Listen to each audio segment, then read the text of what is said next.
Yeah. All right, One, two.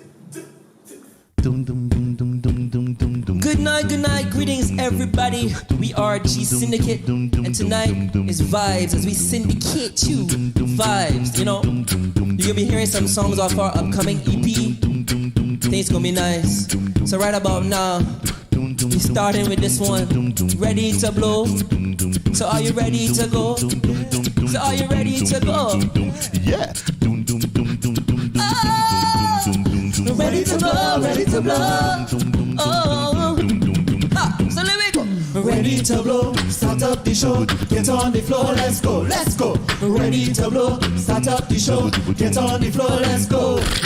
It's time to start the party. Sometimes we be getting dirty. This time we're starting this thing right. Hey, so just kick off your shoes. It's no time to feel the blues. So baby, we gonna do our thing tonight. Oh, leave the work at home, leave the stress alone, toss away your worries. Ain't got no time for that, baby. Now you got the chance. Lose your fears, just dance. We're gonna rock this party. Just raise your hands if you're ready. Ready to blow, start up the show, get on the floor, let's go, let's go. Ready to blow, start up the show, get on the floor, let's go, let's go. Ready to blow, start up the show, get on the floor, let's go, let's go. Ready to blow, start up the show, get on the floor, let's go. It's time for you to be free. Relax, just enjoy the party tonight. We just gonna ease our mind. So just leave them on the wall, 'cause we're not gonna stop us all in. We're just leaving all our fears behind. So leave the work at home, leave the stress alone, toss away your worries. Ain't got no time for that, baby. Now you've got the chance. Lose your fears, just dance. We're gonna rock this party. Just raise your hands if you're ready. Ready to blow, start up the show, get on the floor, let's go, let's go. Ready to blow, start up the show, get on the floor, let's go, let's go. Ready to blow, start up the show, get on the floor, let's go, let's go. Ready to blow, start up the show, get on the floor, let's go. Let the music take control. Let it seep into your soul. When the bass line starts pulsating, feel the stress keep evaporating. Let it creep into your mind. There could be no better time to get on the floor, 'cause we're just ready to blow.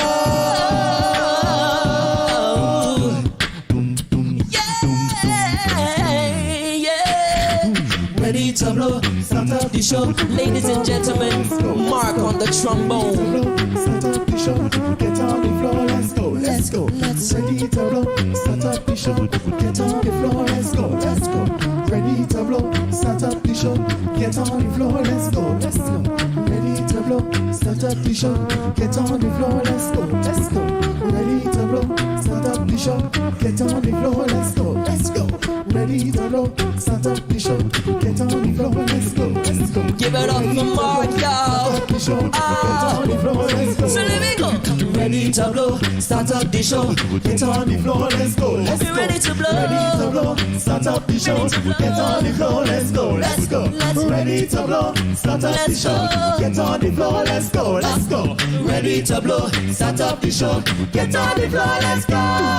Ready to blow, start up the show, get on the floor, let's go, let's go.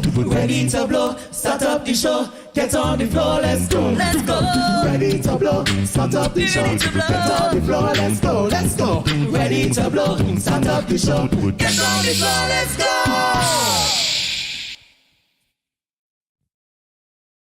Yes, folks, good night one more time. We are G-Syndicate. This next song we're going to do for you, you can find it on our upcoming EP called Revive. We released it last year, and we're ready to rock. This one is called Chemistry.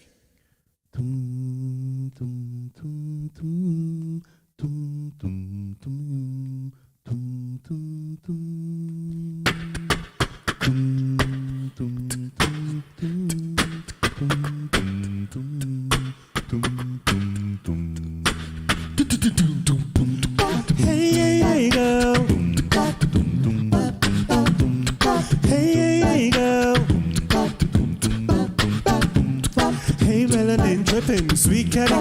bar, good looking. The way how you move it, put me in a mood, I'm glad to see you. Your waistline on the baseline, so attractive, I wanna be a captive. I see a smile on your face now, so beautiful, I know you're original. So come wind up on me, I wanna see if you got good chemistry. And come push back for me, don't hold back, girl, just be free. Now you're not on, show off, show off. Now have my attention, girl, you're sweet off. That's my baby, step out, step out. Just keep it moving, cause we still grooving. I love you're not on, show off, show off. Now have my attention, girl, you're sweet off. That's my baby, step out, step out. Just keep it moving, cause we still grooving.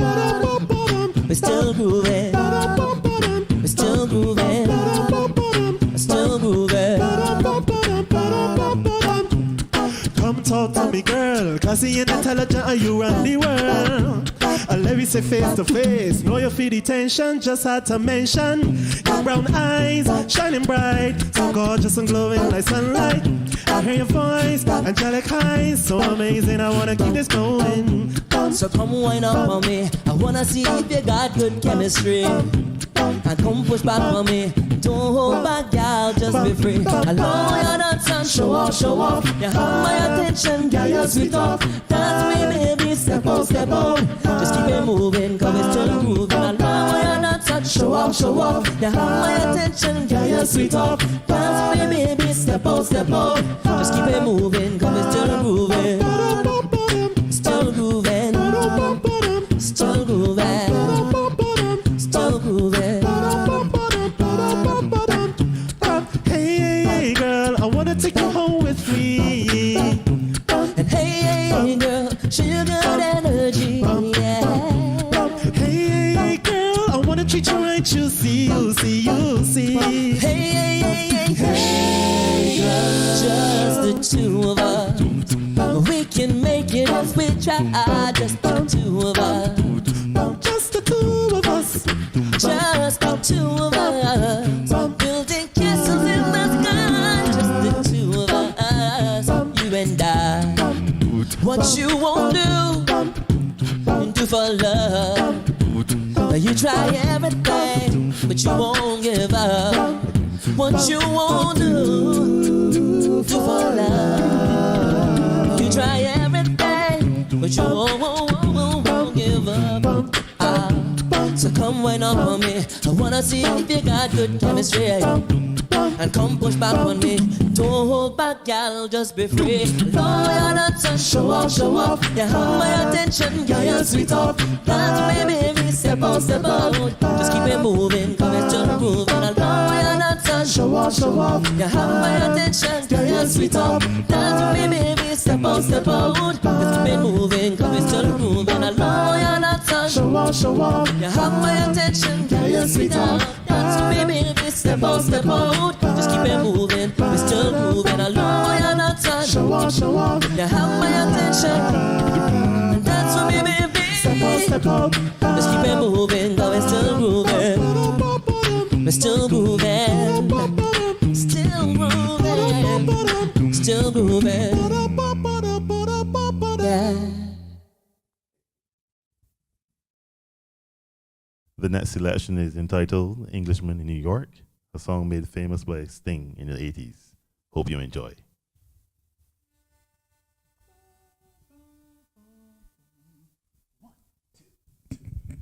I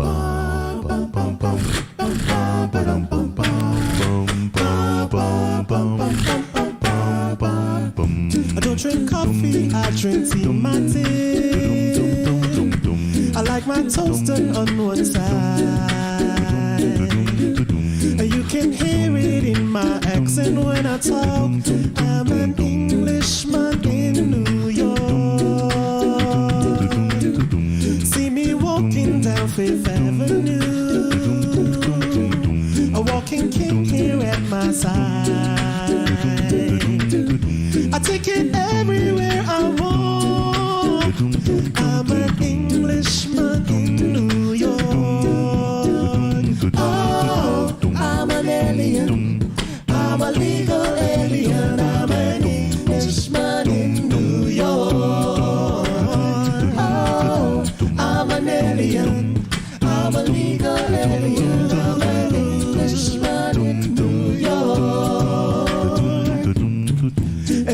manners make it man, as someone said. He's a hero of the day. It takes a man to suffer ignorance and smile. Be yourself, no matter what they say. Oh, I'm an alien. I'm a legal alien. I'm an Englishman in New York. Englishman in New York. Oh, I'm an alien. I'm a legal alien. I'm an Englishman in New York. Modesty's propriety can lead to notoriety. You could end up as the only one.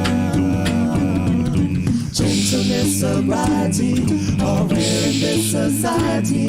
At night a candle's brighter than the sun.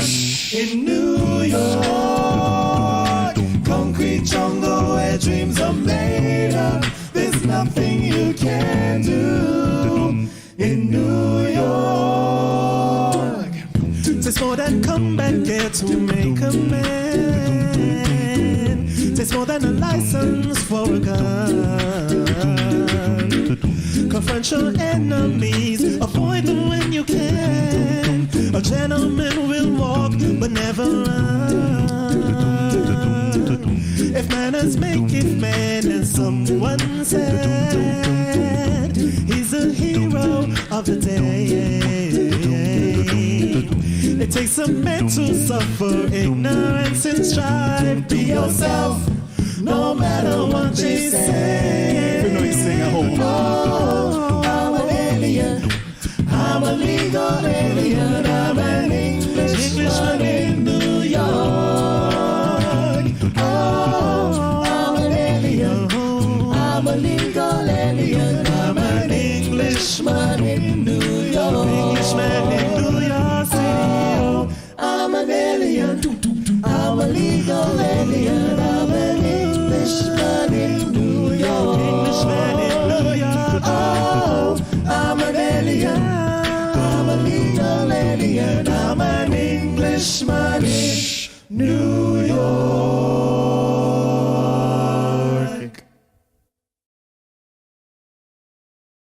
Now, growing up in the 90s, I would have loved these songs. I'm sure those of you that know them will love them as well. So we got two songs coming up for you. We got I Wanna Know by Joe and Someone to Love by John B. and Babyface. Hope you guys enjoy.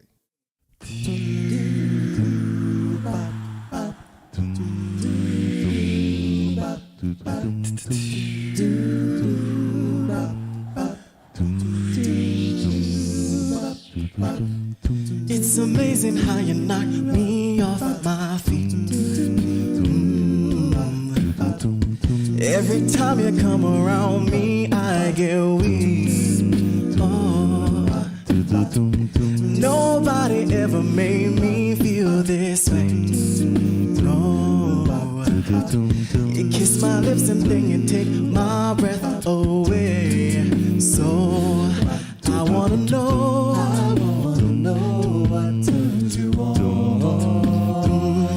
Yeah, I wanna know, so I can be all that and more. And I'd like to know what makes you cry. Oh, so I can be the one to always make you smile. Girl, he never understood what you were with. No. And he never took the time to make it worse. More loving girl. Baby, I'm the kind of man who shows consent. Yes, I do. Any way that I can please you, let me learn. So I wanna know what turns you on. Yeah, and I wanna know, so I can be all that and more. And I'd like to know. Warning. What you are about to hear goes against traditional romantic counsel expressed by friends, family, and Instagram memes and quotes. Open-mindedness is advised.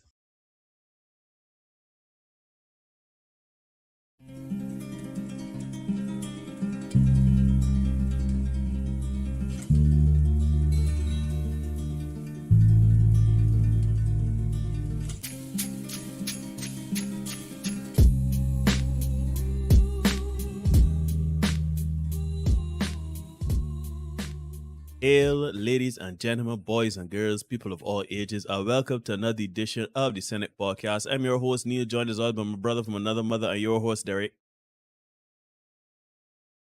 Wait, Derek, can't hear you? Wait, hold on. I can't hear you, no? Oh. Hit me with some bars. Anything, say anything. And I can't hear Dr. Kerri, you hear me? All right, we're not getting any volume here. I'm not sure. This is the reason why. I want this one. And then, okay. And then let me get some this here. So,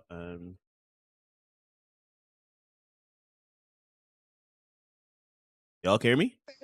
Yeah, I got it. No, go ahead, my brother. No, you can empty clip to your heart's delight. Okay.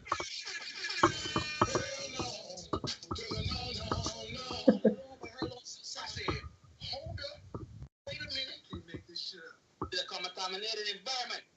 Who knows about that? On to the street. Oh my God! Stop the cap. Is that gonna work with me?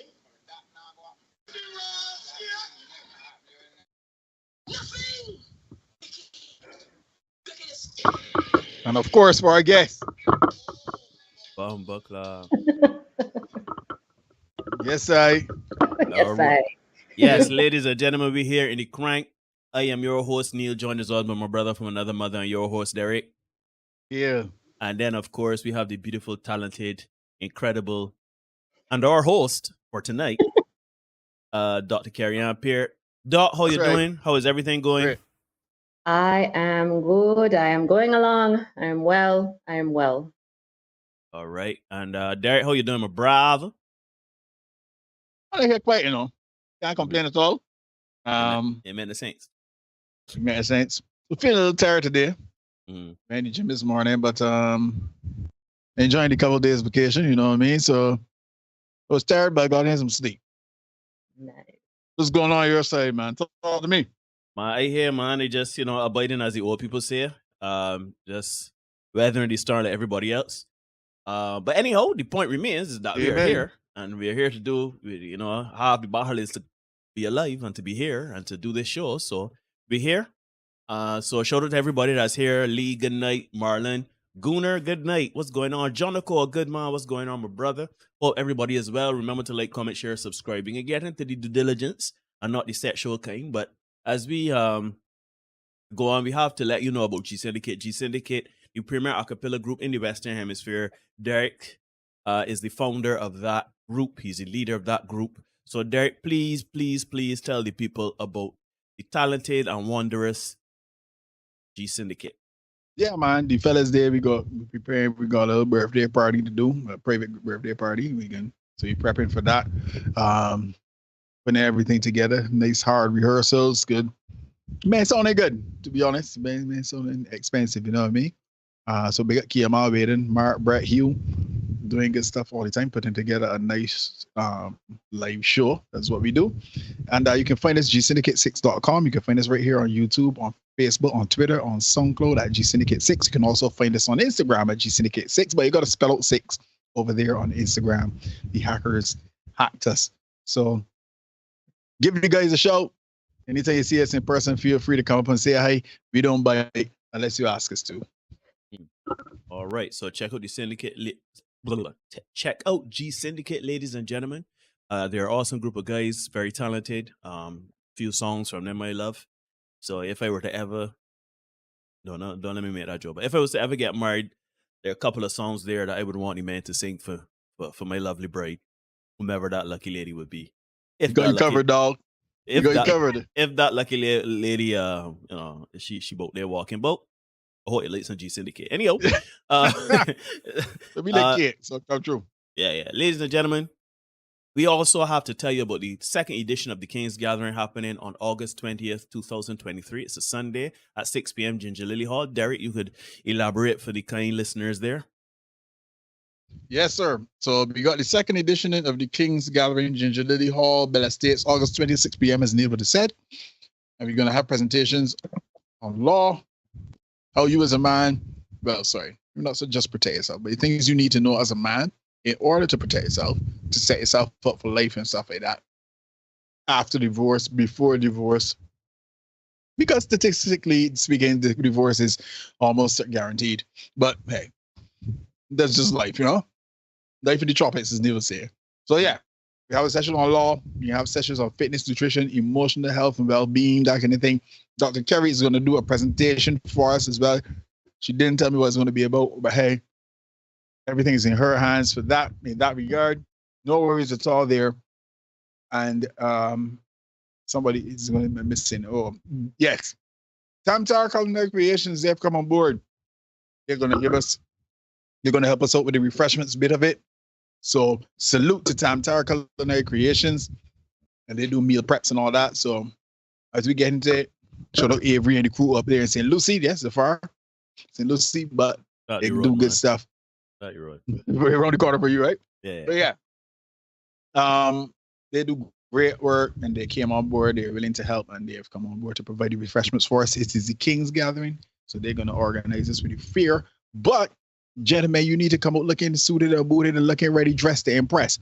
The ladies, they came out last time, they represented.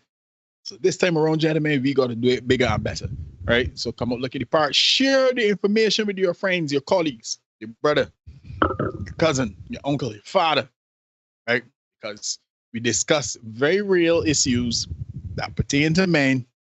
And you need to have the information so that you are aware that you are able to be guided accordingly in terms of protecting yourself.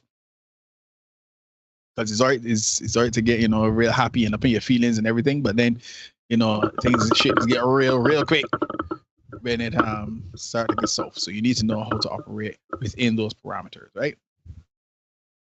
Right. So check out the King's Gathering, people. You know, we plan to do it bigger and better.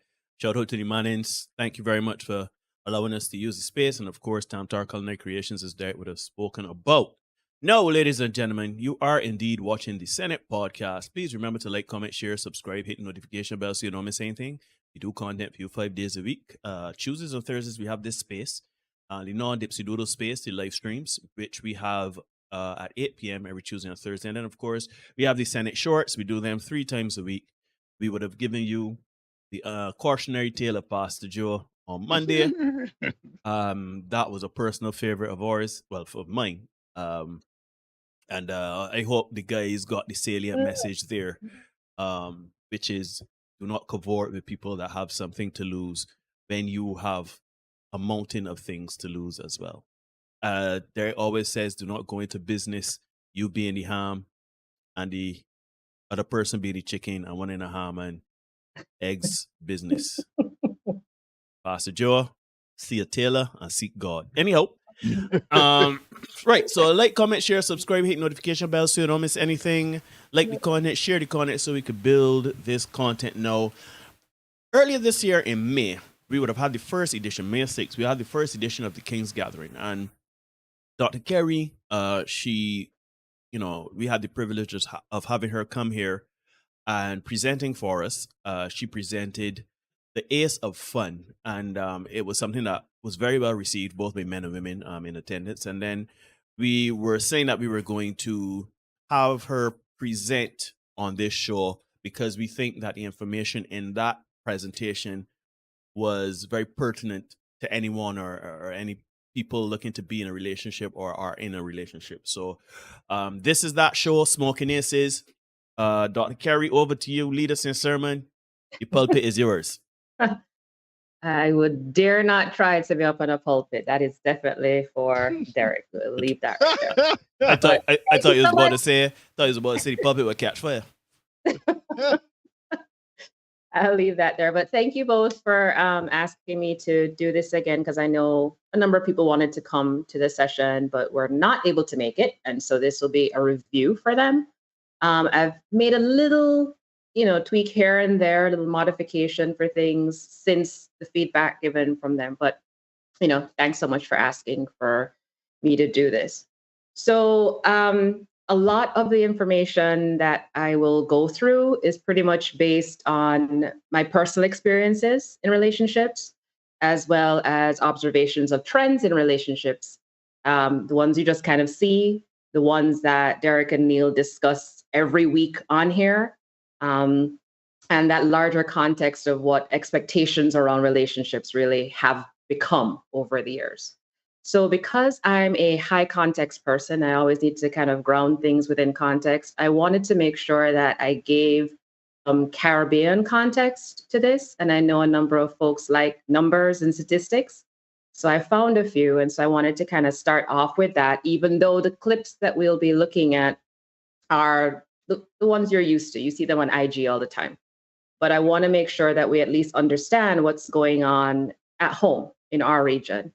And so in the region as a whole, and this includes Latin America or Latin American counterparts, we account for 11% of lone mother households globally, right? The Caribbean is pretty much leading the world in that whole lone mother, single parent household arena. And in Jamaica alone, about 50%, it's like 48 point something percent of households have been recognized as single parent households, the vast majority being mother led, right? And a lot of us don't necessarily, like we see those stats, we hear those stats and we say, yeah, we know all of that, right? But we don't necessarily think about some of the drivers. And given my background, both in psychology and public health, and I know Derek and Neil love the psychology of things, but my public health piece is really what I'm leading with tonight, because a lot of factors lend into or contribute to the ways in which our Caribbean households have been perpetuated, right? One of those things is early marriage and people marrying early, and particularly arranged marriages. And in 2010, the average age of women who were wedded was 23, right? 23 years old. So imagine being married at 22, 23 years old. And this average only increased by 1 year since 1990. So when we talk about divorce rates and people wanting to graduate their marriages or find themselves kind of thing, when you think about how we're, forcing some of the cultural norms, it makes sense why some of our divorce rates are kind of high. Also, the rate of women never married, ages between 45 and 49, moved 2 points, 11% to 13% between the years 1990 and 2010. Right? So those are women who never married at all. And this is all within our region. So we also, within the region, are second highest, and I believe it's right after the US, for women who have never been married in that bracket of 45 and 49. And that is something that we see a lot in the context of what the Senate has been discussing about how marriages break down and how people are just not getting married at all. To bring it even closer to home, in Barbados, your marriage rates have remained relatively steady, with a peak in 2020, which is not surprising, right? A lot of people got cooped up with people they realized they did not like or had no business being with. And so for those legally married, 39% divorced in 2020. And then we saw a drastic decline between that 39% down to 20% in 2021. So that's a good thing, right? Your divorce rates actually went on a decline.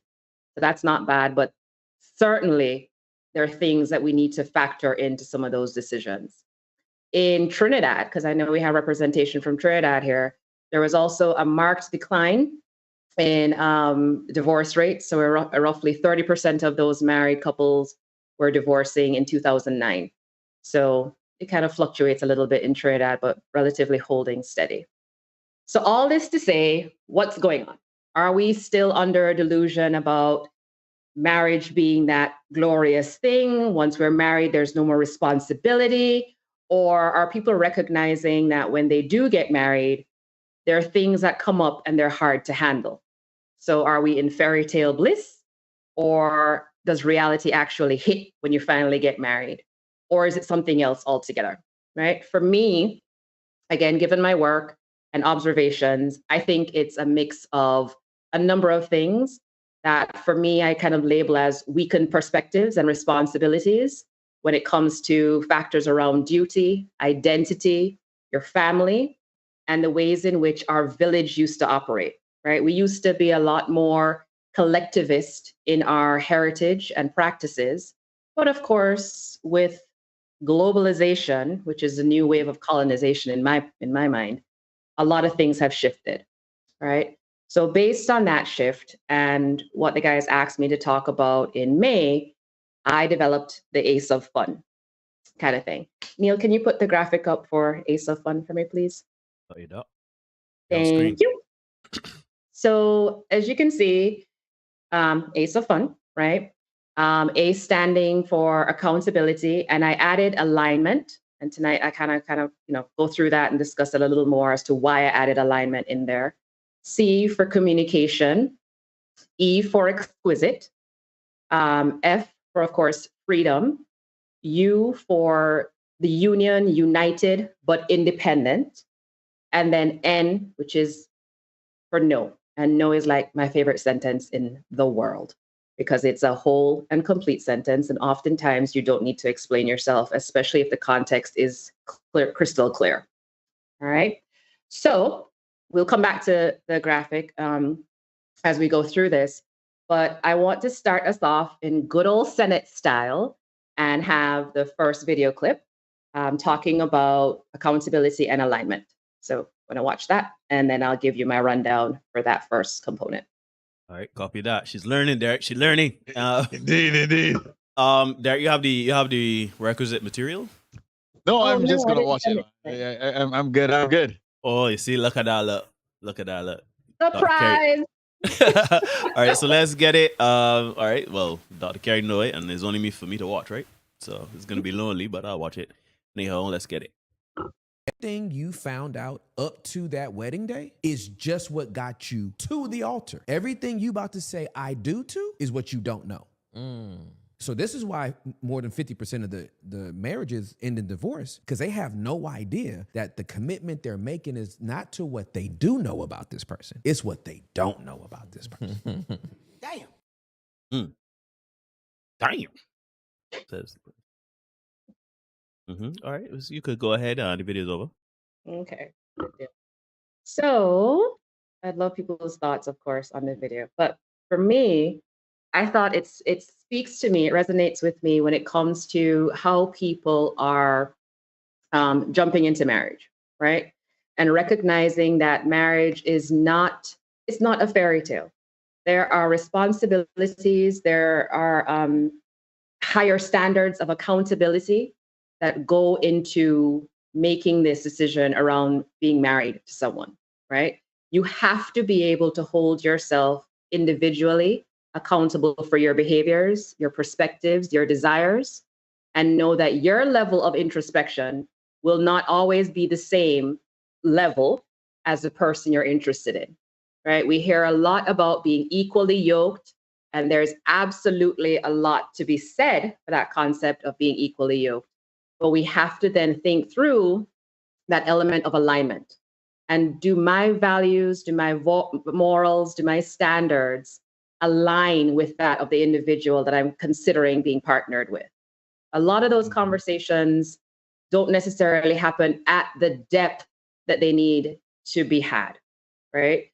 Because when you are asking someone about flaws or the way they make decisions about things that you may say while you were dating was not the best decision process that they could have gone through, how do you hold yourself accountable for sharing that reflection? And how does the person hold themselves accountable for taking responsibility for quote unquote poor decisions, right?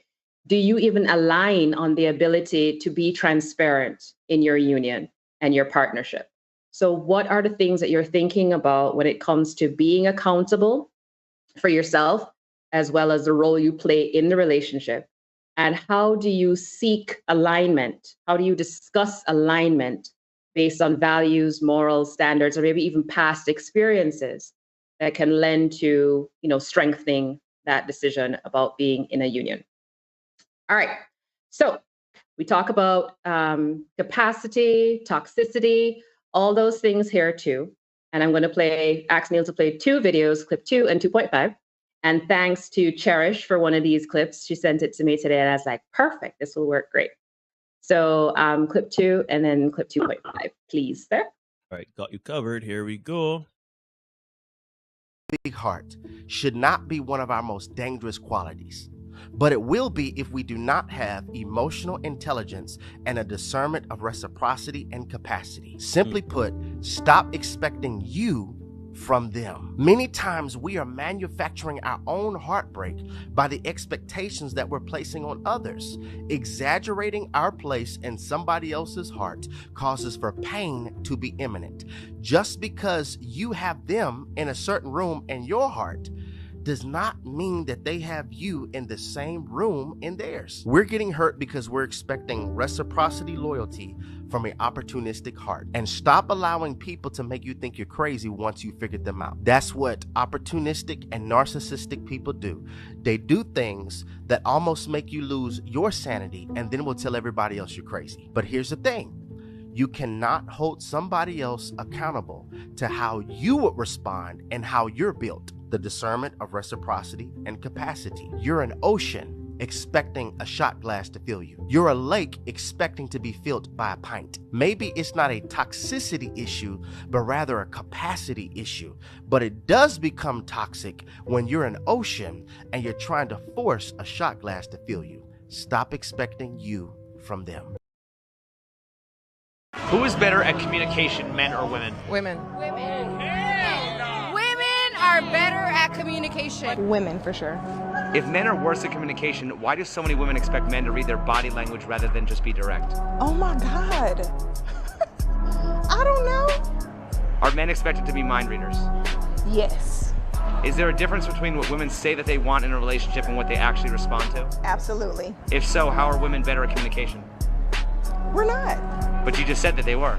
I lied. Clearly, I'm not communicating well. Duh. Well, duh, she's not communicating properly. Duh. Oh my God. I love that one.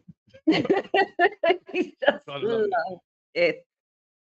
I would say, Cherish and I have been talking this week, and we were both admitting that more and more we're recognizing the stupidity of our gender. Like, there is no other way to say it. Like, it is just. Better you than me or Neil. You can get away with that. We can't. All right. So this brings me to C, second component within ACE, right? So communication. Coming off the heels of accountability and alignment is communication.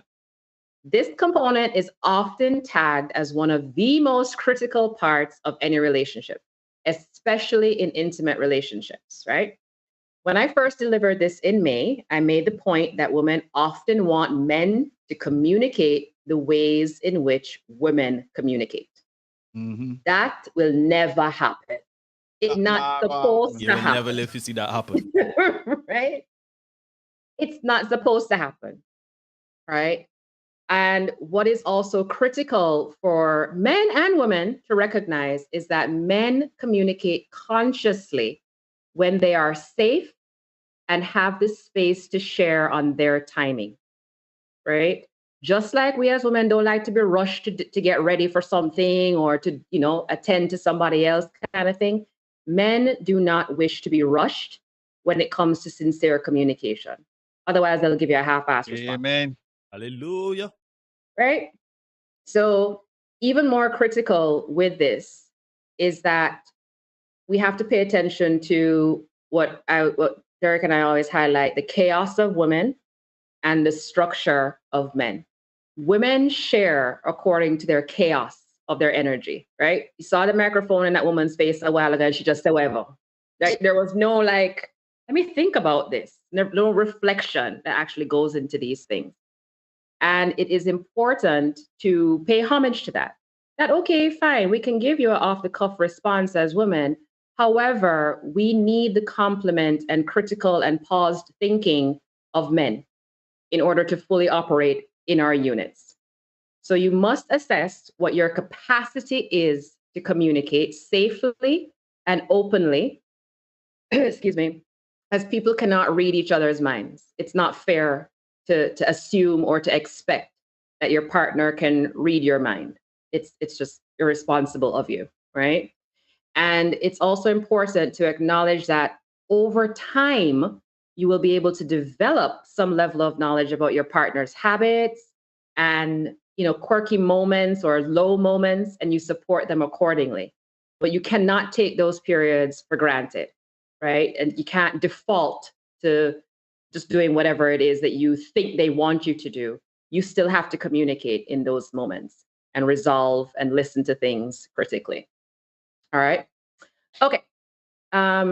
So as we're moving forward, I would like the next clip queued up, the guy with the beard and the headset. And then I'll explain why I have exquisite as a component in this. So here we go. Right. You list 5 things men need to unlearn. Vulnerability is not a weakness, but it's a strength. You are enough, and that we don't have to attempt to prove, to live in this man box or these rigid notions of manhood, to live up to these things that are harming us and others. We don't need to measure ourselves by what we have or what we've accumulated or people around us or the spaces that we're in, that it's really an internal thing to be able to feel success, and that means loving yourself. That we don't need to objectify women, that it's not about the conquest, but about the humanity of women. One of the things that Tony says at the end of his TED Talk is that the liberation of men is directly tied to liberation of women. My liberation as a man is tied to your liberation as a woman. I asked a 9-year-old boy, what would life be like for you if you didn't have to adhere to this man box? He said to me, I would be free. Thank you, folks.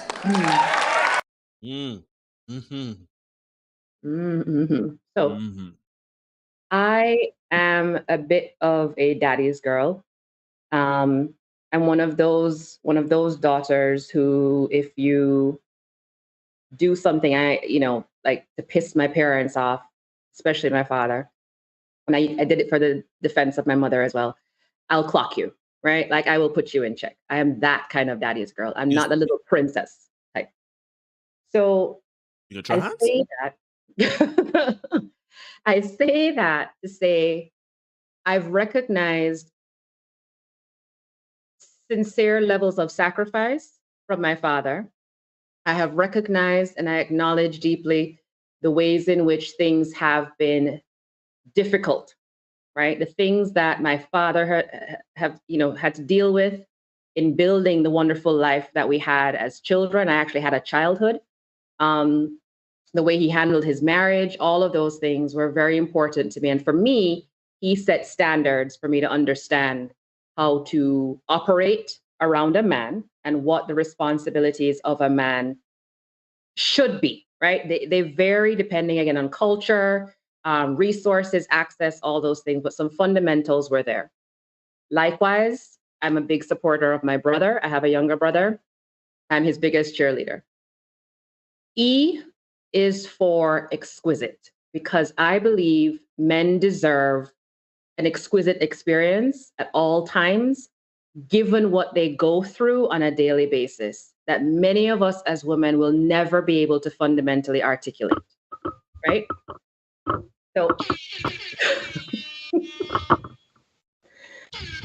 So with that, she want your church organ here, Derek. She want your church organ, boy, because you hear preaching. Anyhow, go ahead. But with that, you guys always talk about peace and ease, right? Neil has been on this whole trip in every conversation he and I have this year about ease. And I think it is important for us to honor when men request peace and ease, just like we as women are talking about soft girl season and all the other things that we talk about as women. Right? So there is a level of ease and freedom that must exist within your relationship, right? It benefits both the masculine and the feminine in their authentic energy when there is ease. So, as the clip was mentioning, there is a liberation that your relationship must offer, and it is important that you have it.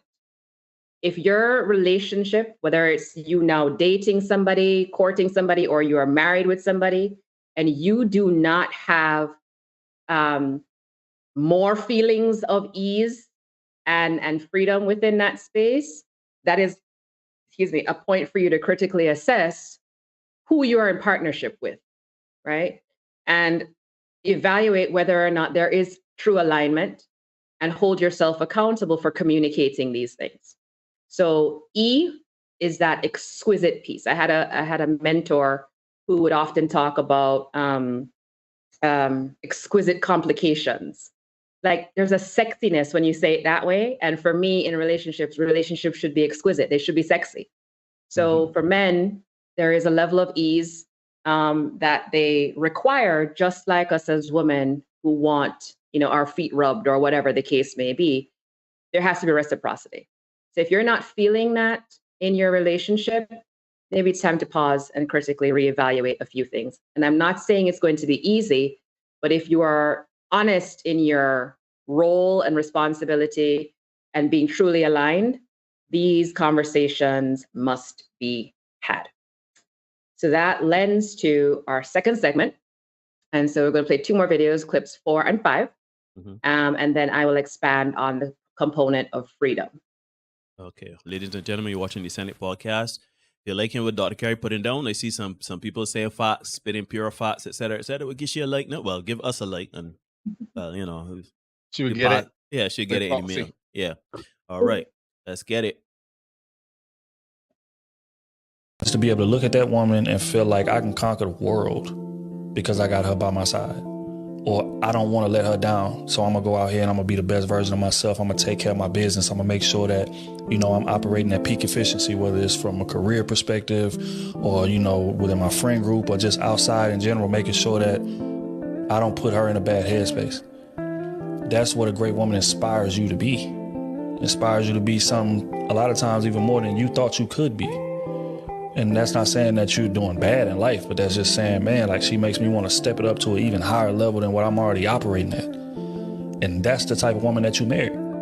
There's plenty of women out here with great sex. There's plenty of women out here that look good. But it's not a lot of women that, 1, you are compatible with, and 2, that inspires you. That inspiration piece is imperative to the survival of the relationship because that sex will get old. Those looks will fade. And when they do, what do you have left? The right man will have a vision so big. God has given him a vision so big that he will be able to leverage who I am already and who I'm becoming to take that vision to the next level. So yes, I've done a lot of things in my career and I will continue to do infinitely more, right? However, I also believe that to see the fullness of what God created me to be, I need to be in partnership.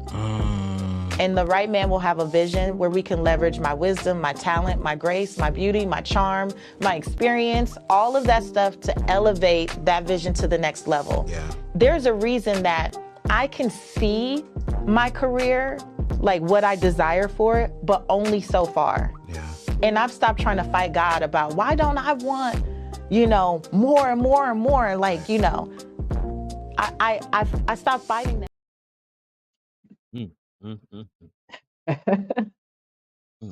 So, freedom, right? So for me, freedom means different things for all of us. Each one of us has probably a different definition of freedom. However, for me, when it comes to both intimate relationships as well as my friendships or social relationships, if I don't feel like I am being supported in the ways in which I want to grow, then a relationship isn't free, right?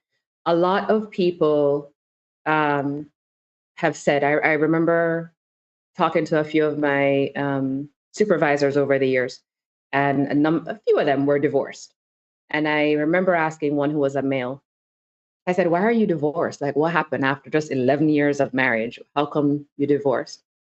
And his response, without even hesitation, she changed.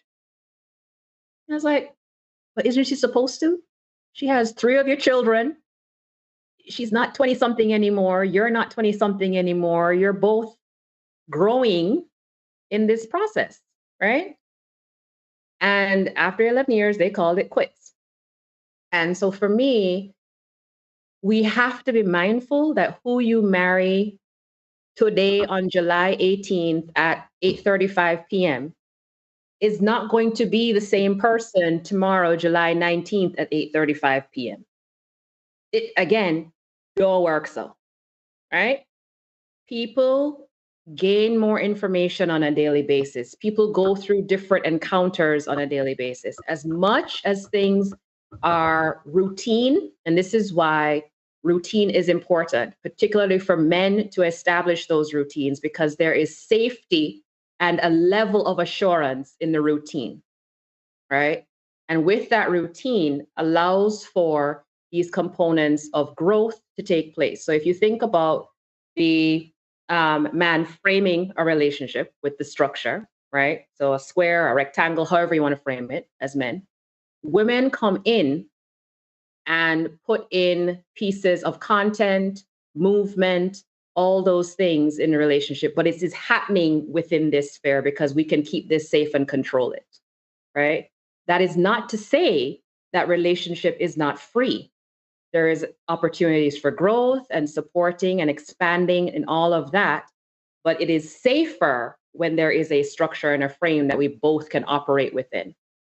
So freedom is important. And for me, freedom is about growth. It is about me bringing some idea and you helping me to execute it. It's about you sharing a framework and me telling you, well, maybe that direction might work differently. That is important in a relationship because it breathes, it grows, just like the individuals in the relationship, right? If you're not growing, you're dying. And I'm sure nobody here wants a dead relationship. So let your relationships be free to grow and to expand. And when I say grow too, it's not just like expanding upwards or expanding out this way, but becoming deeper, being more rooted in each other and as individuals. So the growth is happening always. All right, cool. 3 videos up next. And I want you guys to pay keen attention to the themes of these 3, tagged as 6, 7, and 8. And then we're going to talk some more about this idea of united but independent. Let's get it.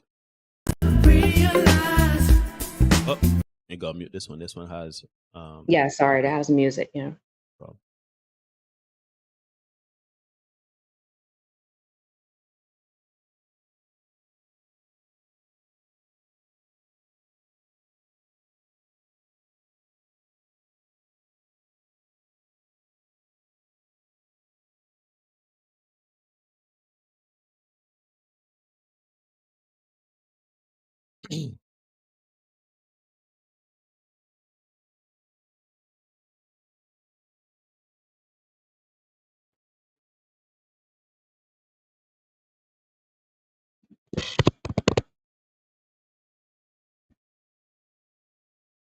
Let's get number 7.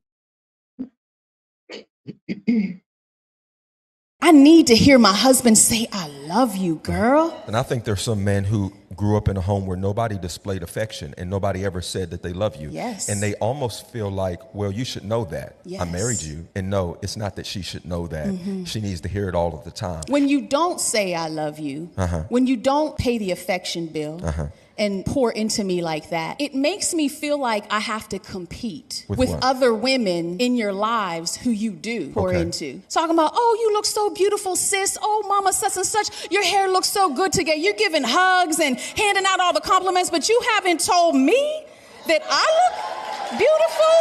What about my hair? What about my clothes? Where's my hug? So I just want to be first. I want to be first before the kids. I want to be first before the telephone. I want to be first before the game. I want to be first before your job. The only thing above me is Jesus all day, every day, Jesus. But the next thing on the list is me.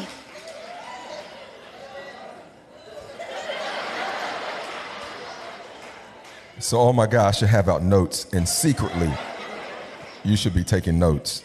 Thank you for that. Amen.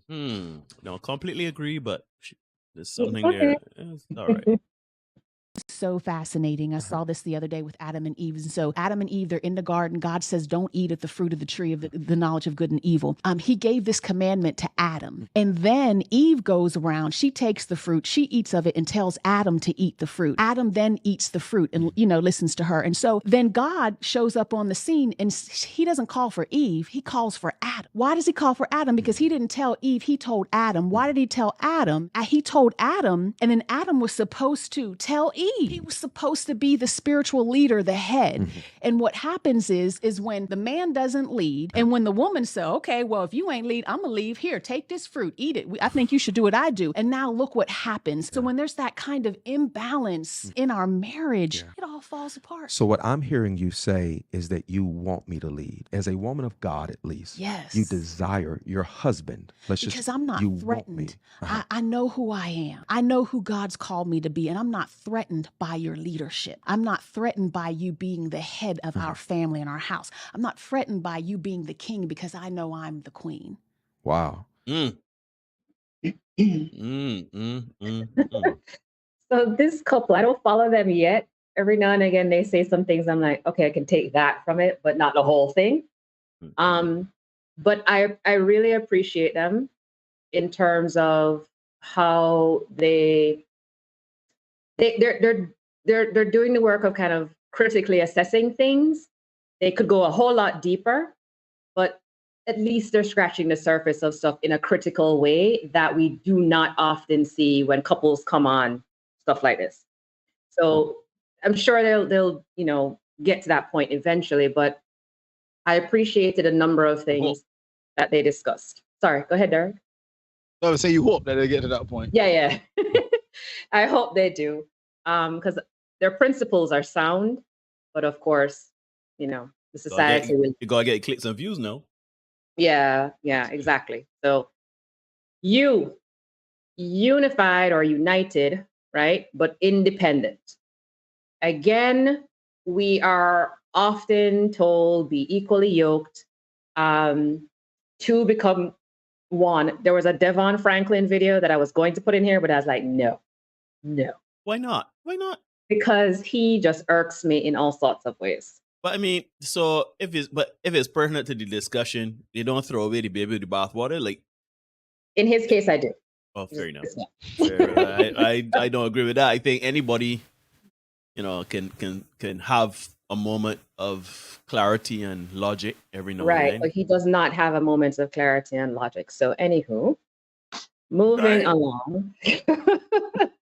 The idea of two becomes one thing for me always fell short, right? It always fell short for me.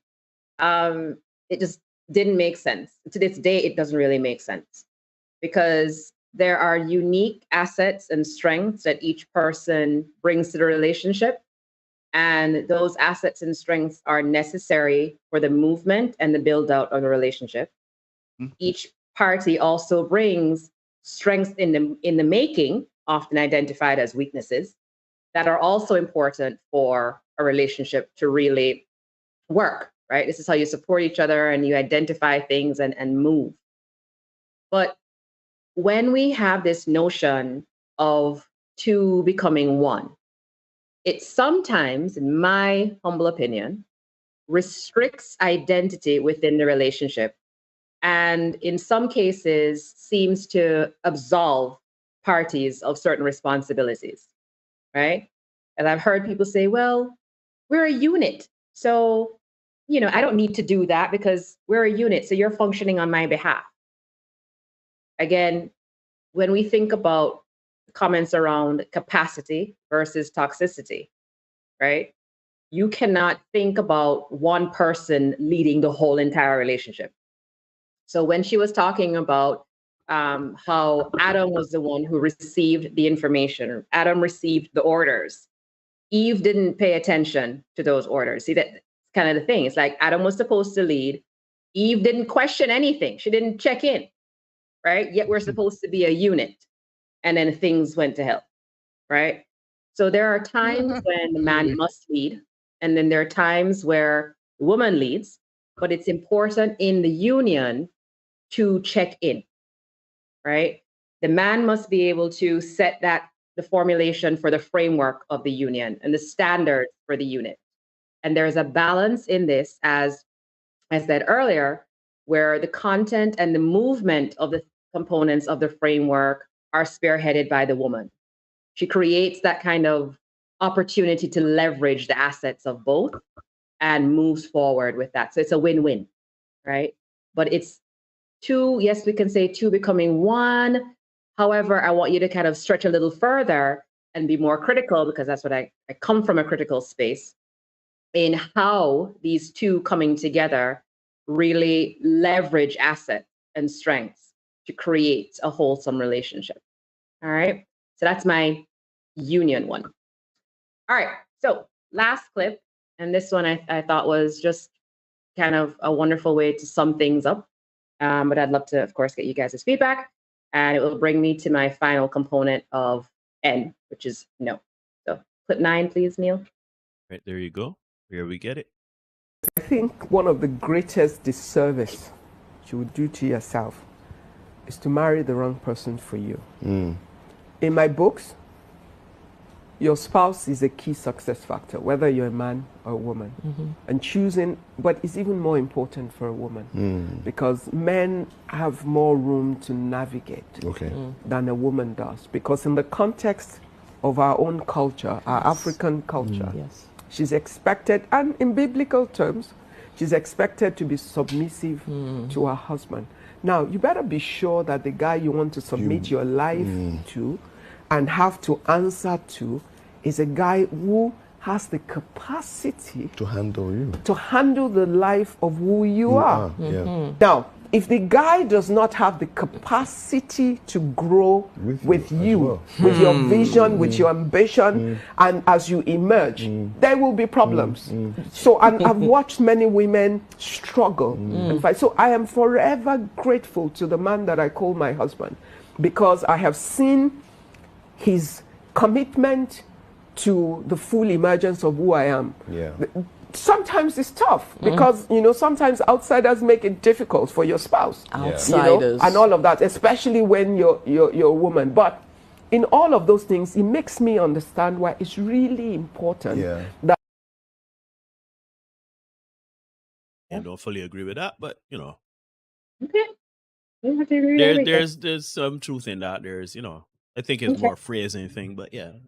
Okay. I know how you are with the phrasing. So we've heard you, both you guys, remark about how sometimes a woman can be a liability, right? Likewise, a man can be a liability too when you are not discerning, right? And for all of the ace of fun for me, it's figuring out how you discern whether or not this person is actually your ace. And a lot of people are saying yes when they damn well know they should have said no. Right? When things do not when things do not feel right and your peace is being compromised and your safety is threatened, it is a no. And oftentimes men don't want to admit that they feel unsafe because it's like, but I'm a man though, so how am I saying I don't feel safe? I'm a man.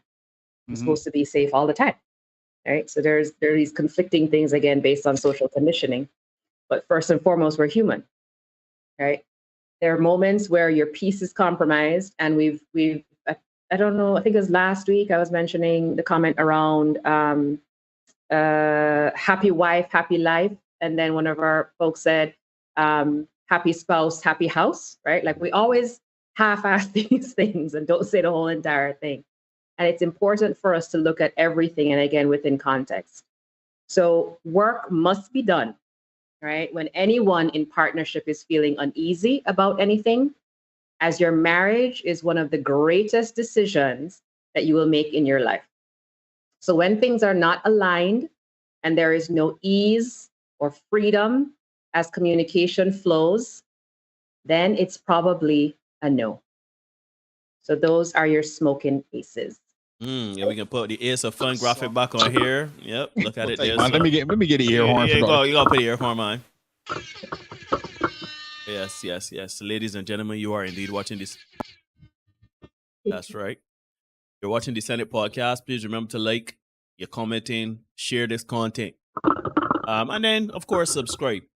Because we want to thank Dr. Kerri for that presentation. I think it was even better with the videos and stuff like that from me. It has expanded. So, but there are some things though because we just want to see her talk and not kind of put it into practice now. Let's talk about the thing is the accountability and alignment thing we talk about all the time, right? I think at this point in time, we understand accountability and alignment, right? You have to be accountable to yourself, and you have to be indeed accountable to your partner in a relationship, and there must be alignment with that for that accountability to feel comfortable in discussing, which leads us to communication. Communication again is one of those things where that piece with it's complicated, and I guess I'm going to more focus on this going forward in this discussion. When it comes to communication, I think everybody, women particularly, think that they could communicate well. They always says that they be saying a lot, but they ain't really say nothing. Boy, I actually got that written down here as my things I want to say. Talking a lot does not mean you're communicating. Right. And I think when that lady or when the guy from It's Complicated, very good channel, check out that channel. It is good because it gets the juices flowing in your brain and your thinking. But that gentleman asked the lady or the ladies about communication. And the immediate thing is yes. There was no thinking. There was no mulling over thoughts, anything like that. It's almost like a default response. Women, yes, we communicate better. Like because I think they heard, are you better than men? Yes, we are better than men, right? And of course, the topic was communication. And I posit to you that both men and women are terrible communicators. But men get raw and wriggling, right? So in terms of communication, the man will tell you with his body language, with his words, with his directness, with his bluntness, he will tell you where he is, how he is feeling, and what is going on. Derek, you wanted to say some pieces on this, so you could go ahead. Yeah, no, that you mentioned it. I think the challenge, that's the challenge. And Dr. Kerri said it at the beginning, women want men to communicate like women. So is this thing, right? Patrice O'Neal said in his stand up, anytime a man wants to communicate to a woman, he has a thought, it comes onto his mouth, it gets filtered, and then it comes out, right? And that's the challenge there. And I say all the time, in this space, I say in my communications with other men, when men bring certain situations to me, women will say what they have to say to men. And however it land, you as a man, you got to deal with that. Men, however, are not afforded that luxury. We cannot do that. We cannot say, yes, sweetheart, this food don't taste good, for example. Chicken dry. As we say from season 1 or whatever it was, right? A man can't say to his woman, well, yeah, I don't like this outfit you got on, or this the infamous one, do these jeans make me look fat? That's a trick question, right? A man cannot say point blank, but yeah, you're looking a little fat. And even if he says it, he has to kind of, but you put it on a little bit ahead. You find a way to coach it so that it is not, because at the end of the day, the man just want peace in the house, as you would have said, right, Dr. Kerri? So that man knows, if I come and they say the wrong thing here, peace and peace disrupted in this house. And those are the things that matter most to me, peace and peace. So when they come on, they say, well, this outfit here is so flattering. Peace and peace break up. So I would just, kind of button down. I don't have nothing to say. I like the fact where you said that essentially a woman's chaotic nature, her chaotic energy, needs the logical balance of men. And people don't seem to recognize that. So when a man then has to filter everything he says for fear of reprisal, that is where the miscommunication goes awry. Because I can't tell you directly what I want to say, and some men cannot wax as poetically as I can, so they're not able to say the same thing in many different ways. A man know one way to say, that's what he can say. You know what I mean? If the diplomacy gone through in there. So that's the challenge we have with the communication. And it is unfortunate because, as you say, women expect to communicate directly and want men to communicate indirectly, which is counter to nature. And to add to that, one thing that I made note of when Dr. Kerri was speaking about communication, right? And there was one of the videos that they were talking about men. I think they were saying men need to unlearn certain things. I agree with that. I think women also need to unlearn certain things as well, right? Because I know a lot of women would think, well, we in a relationship, you chose me or I chose you. Therefore, how you can be complaining about your sex ain't good or your chicken dry or my outfit's wearing this and that and the next, right? How dare you complain about something because at the end of the day, we chose each other or I chose you or whatever. Whereas when a woman says what she has to say, that is her healing. That is her exercising her right and privilege to get what is on her mind off her mind, right? And to alleviate herself, her spirit, her soul, and clear her mind on certain things. I think we need to. Now, and this is why I love the Ace of Fun so much, right? But we can go through it. I think we all have to understand when we get into certain relationships and certain spaces, right? And somebody was mentioning about the last component, no, right? If you submit to we have a situation. There's always we doing it backward. I know I'm rambling here a bit, but trust me, I can bring it back on course, right? Women are submitting their bodies to men, having children willy-nilly, right? With no guarantees of relationship or any stability in the relationship. Whoops, bam, the two legs in the air and you submit it to man. When you let a man orgasm in you, yes, you are letting a man orgasm in you. When you allow access to your body, unfiltered access to your body to the point where he can nut inside you, orgasm inside you, and you now have a child, then you're trying to figure out now how to make things work. I know, yes, Derek and I are guilty of this. Yes, we have had children outside of wedlock. And yes, we may have thought we were doing a certain level of due diligence when we were dating our significant others at that time. But at the end of the day, these are things that we have to be more cognizant of and be more intent-minded on, right? We have to be, both men and women say, you know what? You want me to submit my body to you in that kind of way? You gotta give me you gotta lead me here somewhere. You gotta make me feel comfortable in a certain sort of way. Same thing with men. Men are their resources, right? We just pelt the money at the women, and then all of a sudden now, when we get in a relationship and want everything, then we upset. Right. You understand? So we all, men and women, and I like that because now the freedom part of it, the man was saying that the part of the freedom, the freedom is contingent on the woman. And I think vice versa. We need each other. If I'm a heterosexual man and I want a healthy relationship with a heterosexual woman in a romantic sense, then my level of freedom and her level of freedom are tied together if this is the person I choose, right? If you don't feel free to grow and learn and to communicate and express yourself and have that freedom of simplicity, then what are we doing, right? So the communication piece, I kind of like this acronym. I like the order. The simplicity part of it, right? Exquisitely simple. See that piece, PEACE?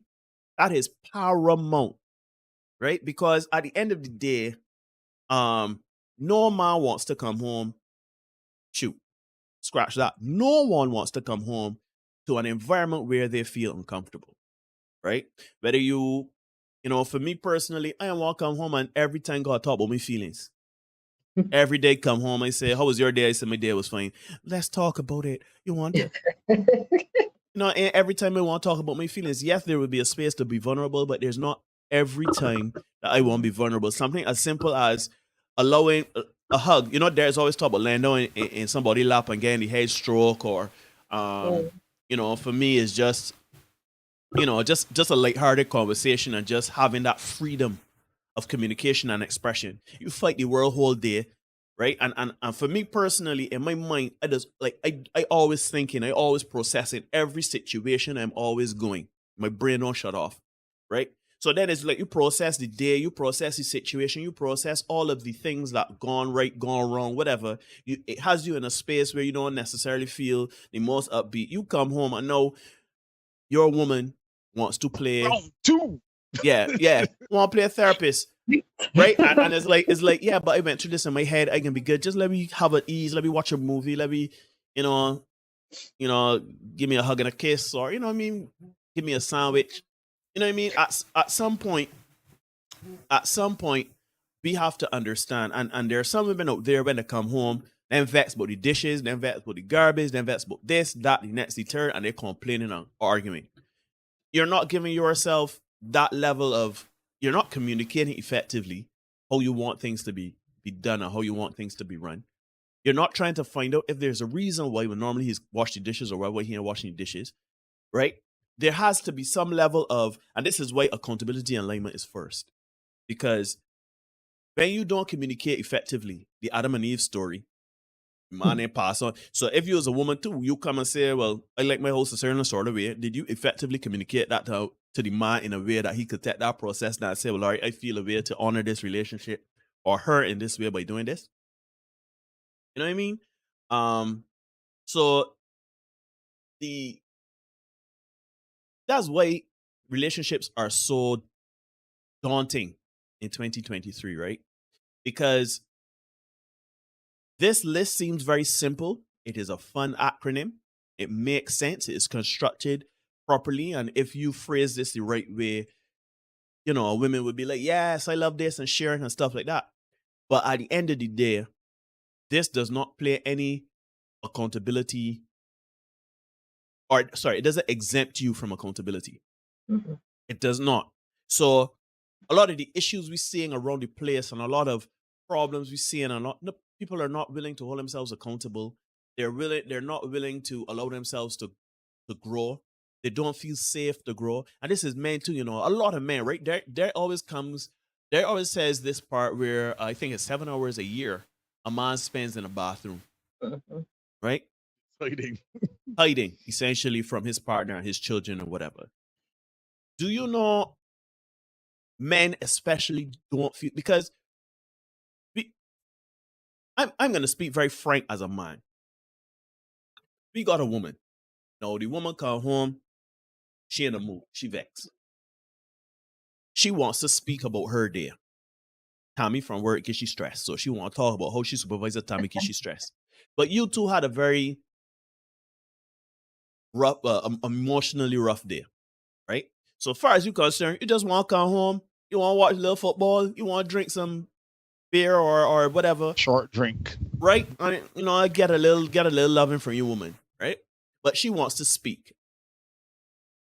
Now, there are a lot of times that men feel unable to express themselves, whether it is emotionally what they want in the moment or everything like that, because they feel it will be met, and Derek was speaking about it just now in the communication, they feel it will be met with, oh, if I ain't getting my way I want it here, nobody ain't getting nothing that I want it here, right? So that means that you not watching the game, why you ain't fix the roof, why all these things know that can't do it 8 o'clock at night, you won't do no, right?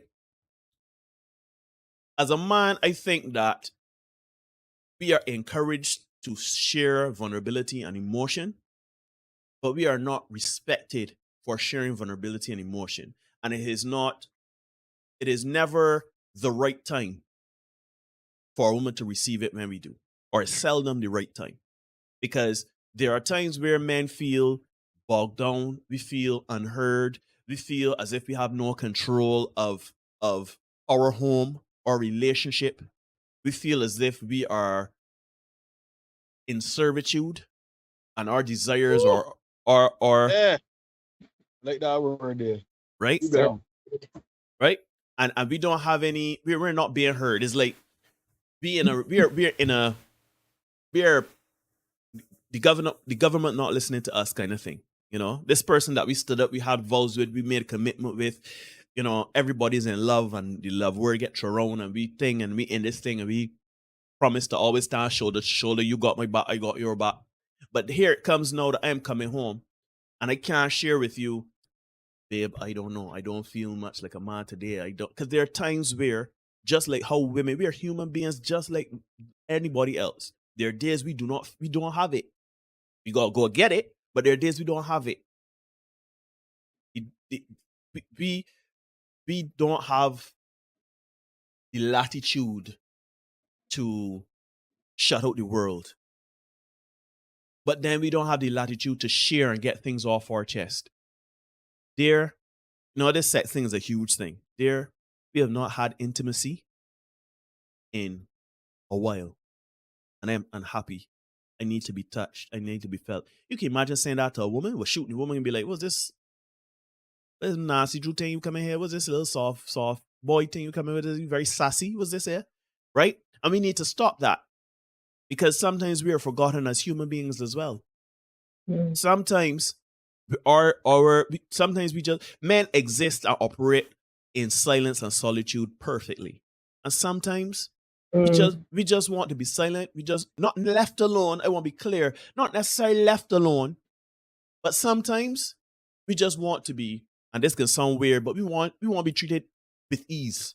We want to be treated, simply. You understand? When don't know how easy a back scratch or a back rub and a sandwich is go. Recently on Twitter. Neil, I have to interject here, Neil, because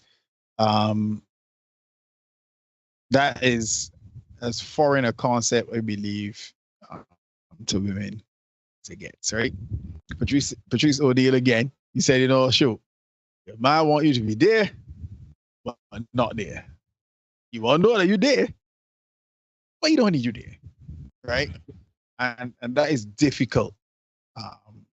Because again, as you said, men can operate in solitude. We cool by ourselves. We could be quiet and it don't bother nobody, but women tend to want to be a little bit more social.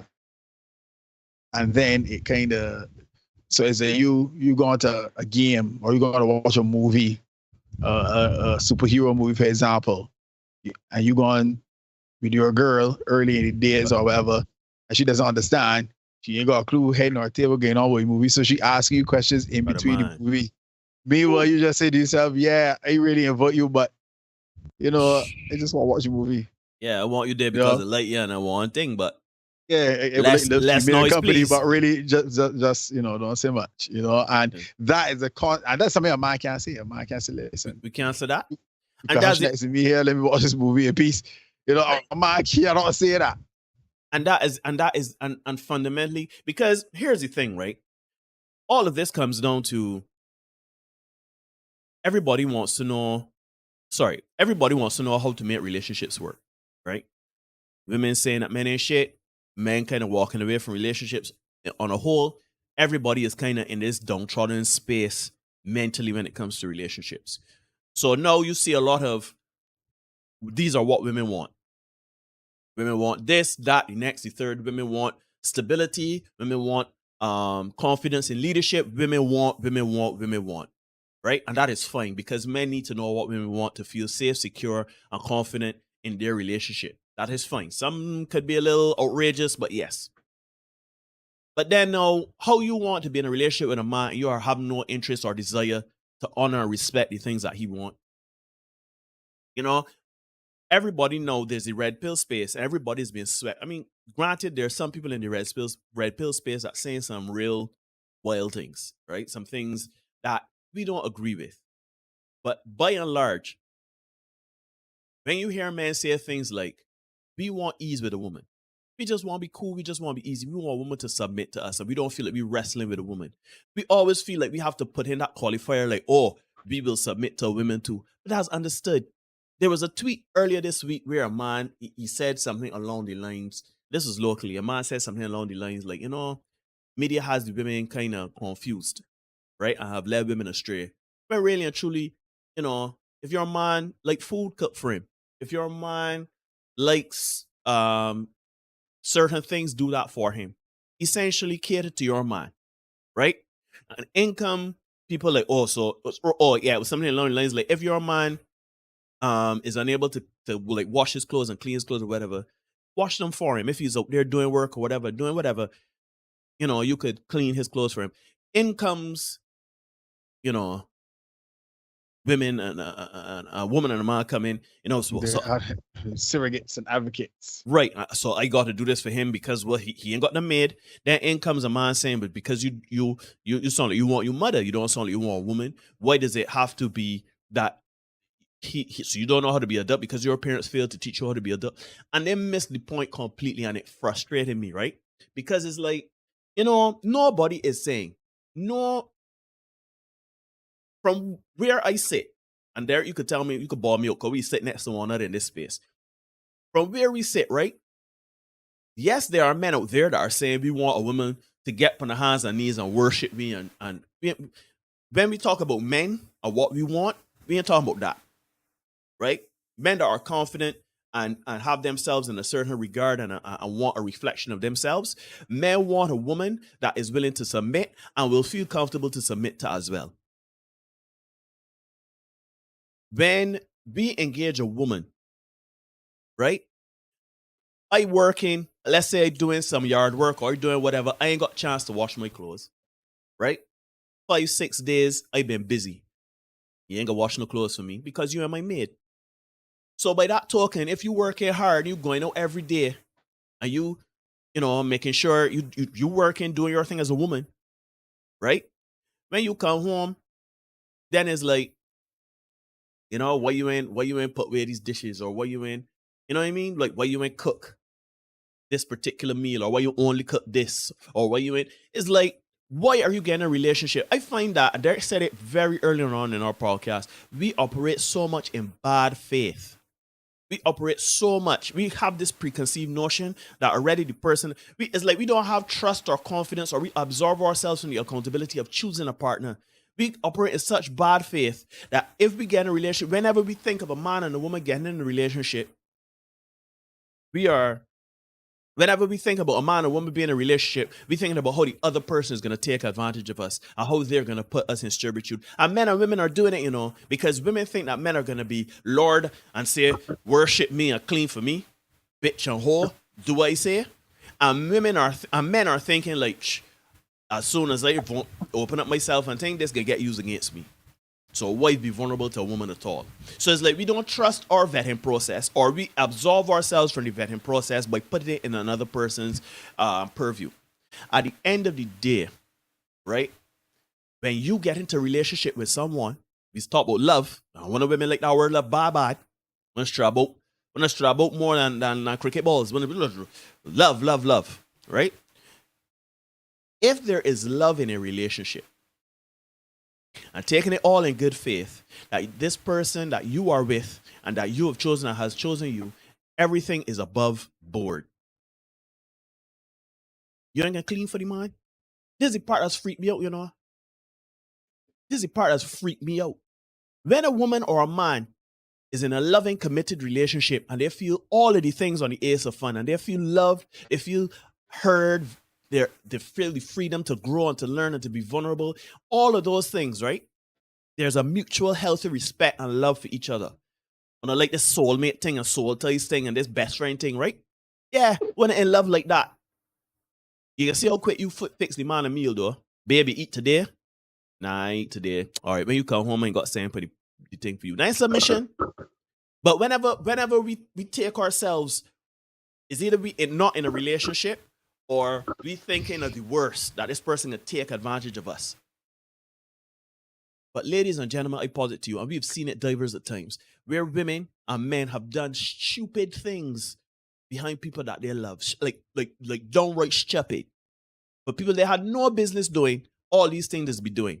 Men share the resources and the vulnerability with women they had no business doing it. Certainly, Darren and myself can say that we are guilty of that.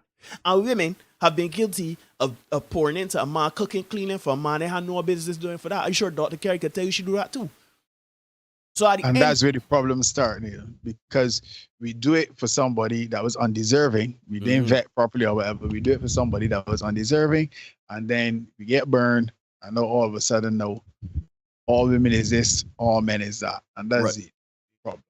And the quickest thing people just want to talk about, right, is healing. And that's the part that's bothering me, you know. The part that bothers me, because especially when you hear women say, healing, I on my healing journey. I can do this for me. I on my soft girl era. But yet still, you taking it in bad faith that a man gonna come along and tell you, listen, less noise in here, bend over and cook and clean and let me get some little sex. But if you healed, you ain't gotta worry about that because your antenna already up now for your discerning process to get certain things done. Right? So for me, I love this acronym. I see you, Dr. Kerri. You sent me something that I can put on, but I gotta convert it and I gotta put it through the ringer. So I can let Derek say some things. No, but my last thing I'm gonna say on this, right, is at this point, what I think we need to understand is, do you want to be in a relationship or not? Do you want to be, listen to me when I say, I thought if you want to be cool and comfortable and have a companion with somebody, that's fine. If that's what you want, that's what you want. If you want to be cool and comfortable with somebody and you don't want any level of accountability or any transgressions or not transgressions, transparency and development. If you don't want those things, if you just want to have fun and enjoy experiences and live life day by day, go ahead. Do you. But if you want to be married, you want a committed relationship, you want a wife or a husband, it is time for you to be a husband or a wife. Simple and plain. It's time to say, listen to me. I got to check myself and do certain things. Anytime you get into a space and say, man, you know what, he does always or she does always, and it's in a negative context, you need to stop yourself and you need to say, what you here on about? Where this coming from? I need to get to the bottom of this.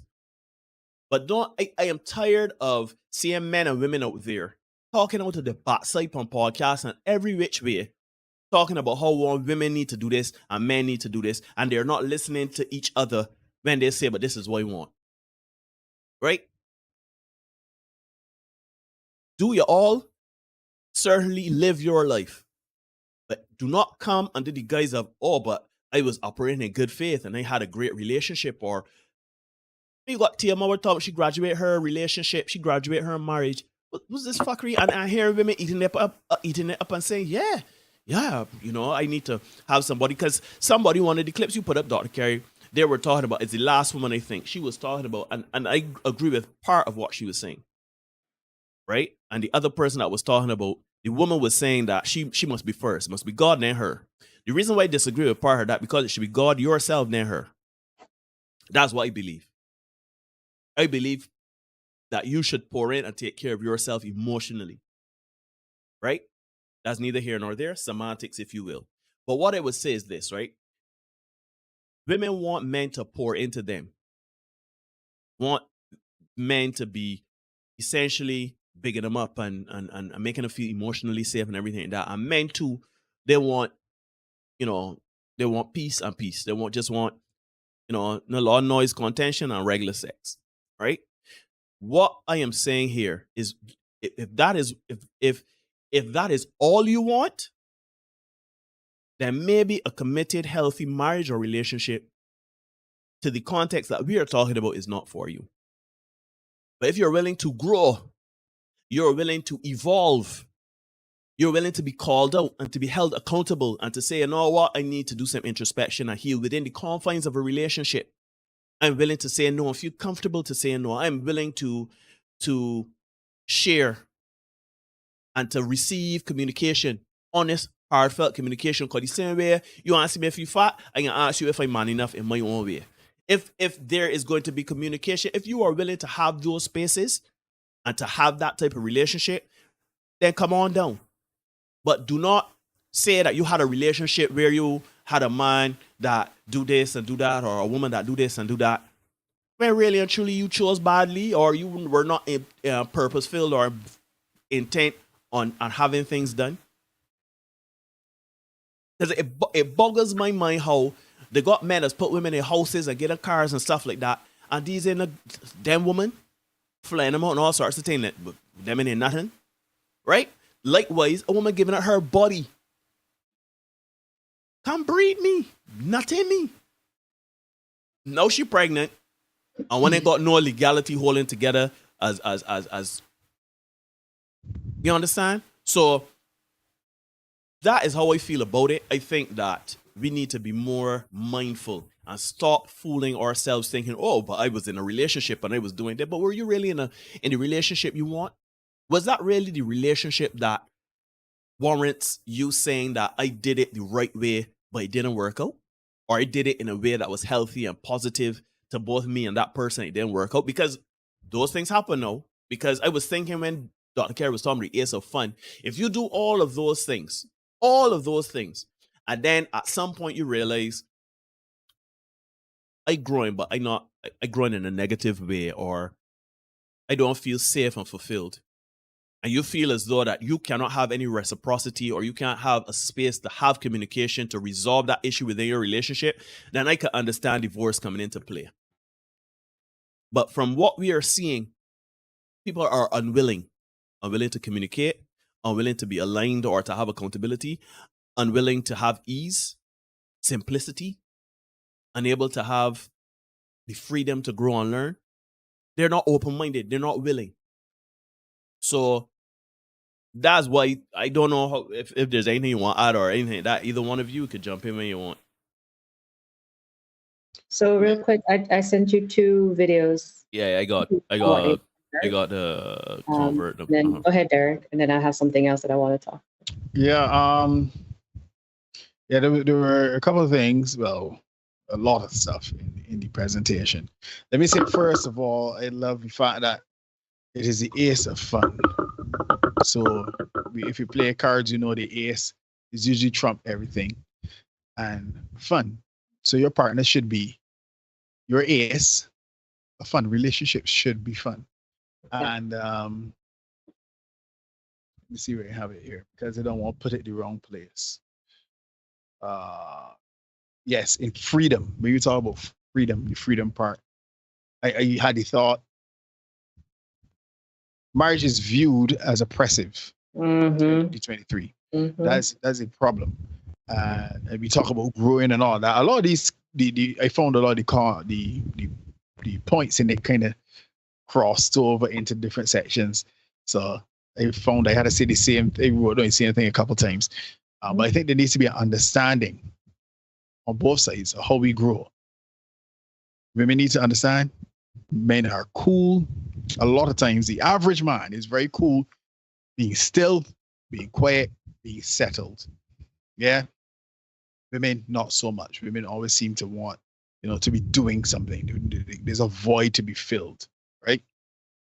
And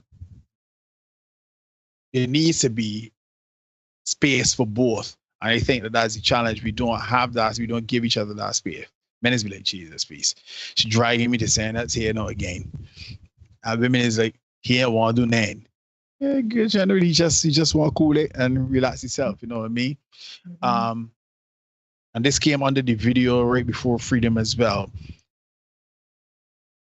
Women are supposed to be a man's muse. Right? She's supposed to be able to inspire that man to greatness. Right?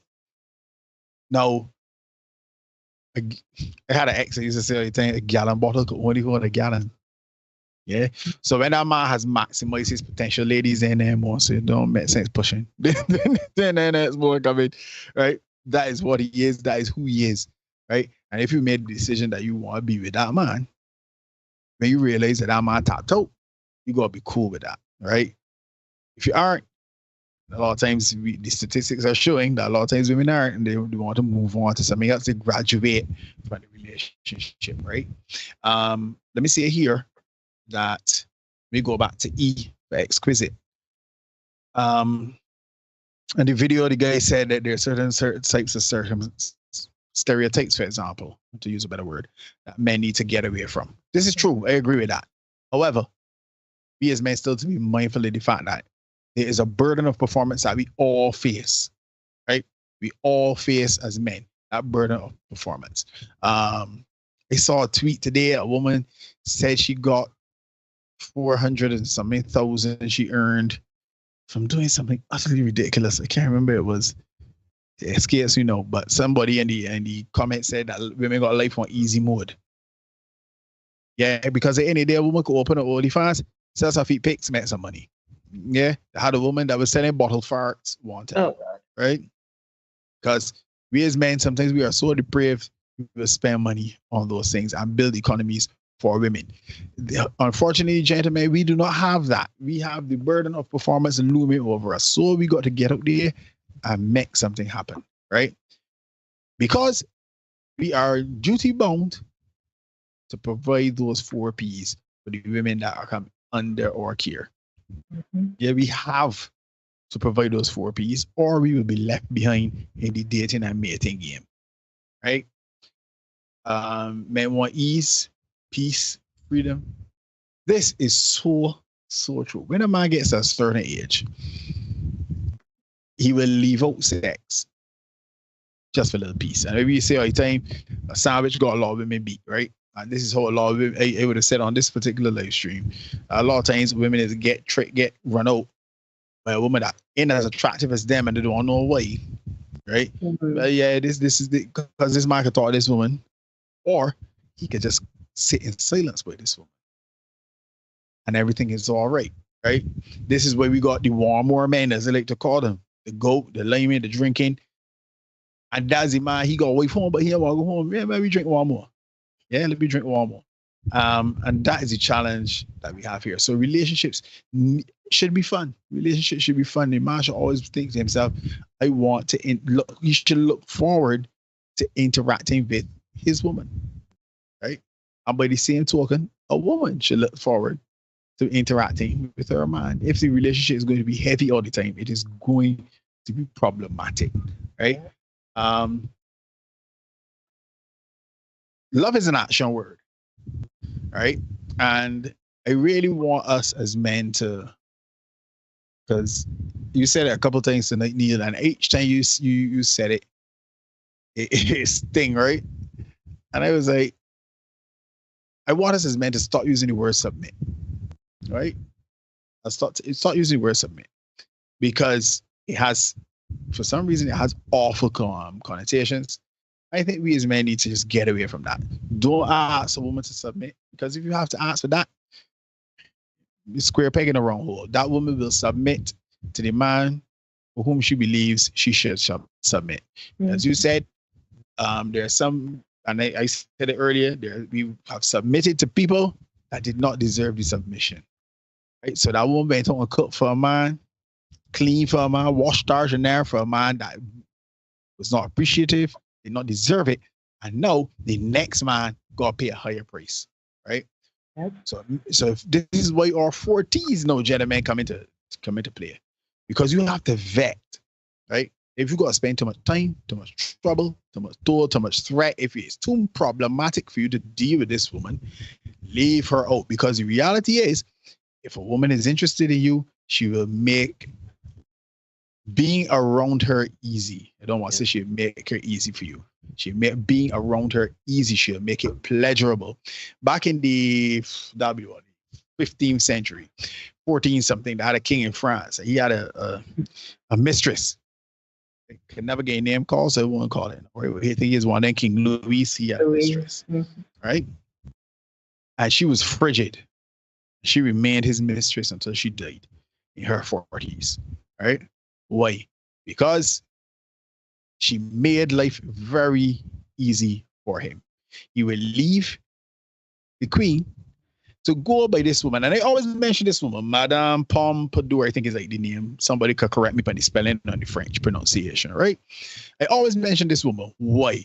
Because she did not have sex with the king. There was a point she was not having sex with the king. That man left the queen every night to go to her apartment, right? So ladies, from as far back as 14, whatever, it was always more than sex. Yeah, it was always more than sex. Femininity is indeed a thing. And too often these days we try to separate femininity from sexuality. That's where we end up with thought culture. So the two have to go together. By the time we start to separate it, we got problems. We end up with people, with women exchanging sex for, cash and prizes, right? So it is an action word. When we talk about this love thing, it's an action word, and it is more than sex. Too often we got sex associated with it. Reciprocity, servitude. These are two, when they use the word servitude. And I say all the time, men just want a good deal. Lord of mercy. But it seems as if these days women want men to do all the physical work in the relationship. You gotta give me this, that, that's in turn. And then you gotta still turn around cater to my emotional needs as well, without having his emotional needs met. And then again, that's when the problems start, because a man starts saying, wait, what is it really getting up to this? And then you find that there's a woman that you would consider less attractive than you. Black women in particular say, but yeah, she's just work at X. I got my degree, I got my big job. How it is, is you seeing this woman? Well, she probably know when to shut. She mouth. You know what I mean? She probably know when to just come here, let me rub your hand for you. Let me rub your head for you. Let me rub your shoulder. Put your head in my lap here. We ain't got a thought. Yeah? Oh my God. So those are the things that, as they say, sandwich got a lot of women beat, right? So those are the things where we foresight versus insight. Men have foresight, women have insight. So men they see the big picture, women they see the fine details, right? And I heard the lady in one of those videos, she was talking and she said her husband, however, it came over as if, she got the vision for she life and all that. And her man, she essentially come and help her facilitate it. Kudos to you if it's working, but sweetheart, that's backward. Because if we're talking, because what I love about this is that all those clips you used, Dr. Kerri, came from a very biblical and spiritual background. So if we can go that route, and this woman said, hey, the instructions were given to whom? Adam. And this is what men I need you to understand. The instructions were given to Adam. And when God comes down, who he checked with? Adam. He asked about the woman. He asked about Adam. So in other words, gents, you are the person. And shoot, let's take it from Adam. Let's expand it out into the world. Any problems we got in society today, who people is look at to fix them? Problem. The first body is where the man was. Why the man allowing this? The young boys robbing somebody's store, where the man is that raising these boys. So the burden of performance again comes down on you, gentlemen. So we need to step up and step forward and lead. Now, here's the thing. Because again, the ladies on the videos, they say they want to be led. We know that that's not necessarily true. Right? We know that. To an extent, just take it at face value. I'm taking it at face value for what it is. But we know when we look across society, very often you hear the women say, yeah, I submitted to nobody. That's the word that say, I cooking and cleaning for nobody. Again, love is an action word. So men will do things for a woman that they think they love. Yes, they say love, right? By the same token, I think it was only normal for a woman to do things for a man that they say they love, which is what they do, right? And then they realize they have chosen the wrong man. Dr. Kerri, I really love for you to do a little bit of thought, or give a little thought to do a little poll, what a woman's vetting process really is. Because we have our 40s as men. I would love to hear what the female equivalent would be, right? Unified but independent. And that lady in the clip, she says she wants to be first. All right, no problem. Will your man be first? Will you pour into your man? Right? And I asked those questions when I heard her talking. I immediately made those notes, right? Because All right, you want to be first in your man's life. Will your man be first? We've covered a couple of them. People calling on Kendra G and stuff like that. The women say, yeah, I got 2-3 children. They want to be first in my life. Show to Ella. But as she said point blank, the man will not be first in her life. Right? So here it is. You want a man to step in, fill the void, right? And again, when we get to a certain age, the likelihood of finding somebody in your age bracket who is not a parent it gets a little smaller, right? So you want a man to step in, fill the void. You gotta put you first, but you don't want to put him first. Yeah. Right? And that is the challenge that so many men have dealing with relationships, because you want servitude. You want me to rub your feet. You want me to give you a massage. You want me to do all them things. I ask for the things I can't get it. Right?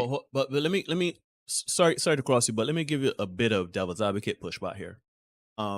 Okay, so I agree with you, but I am giving pushback because there are some people that may have an issue with what you just said.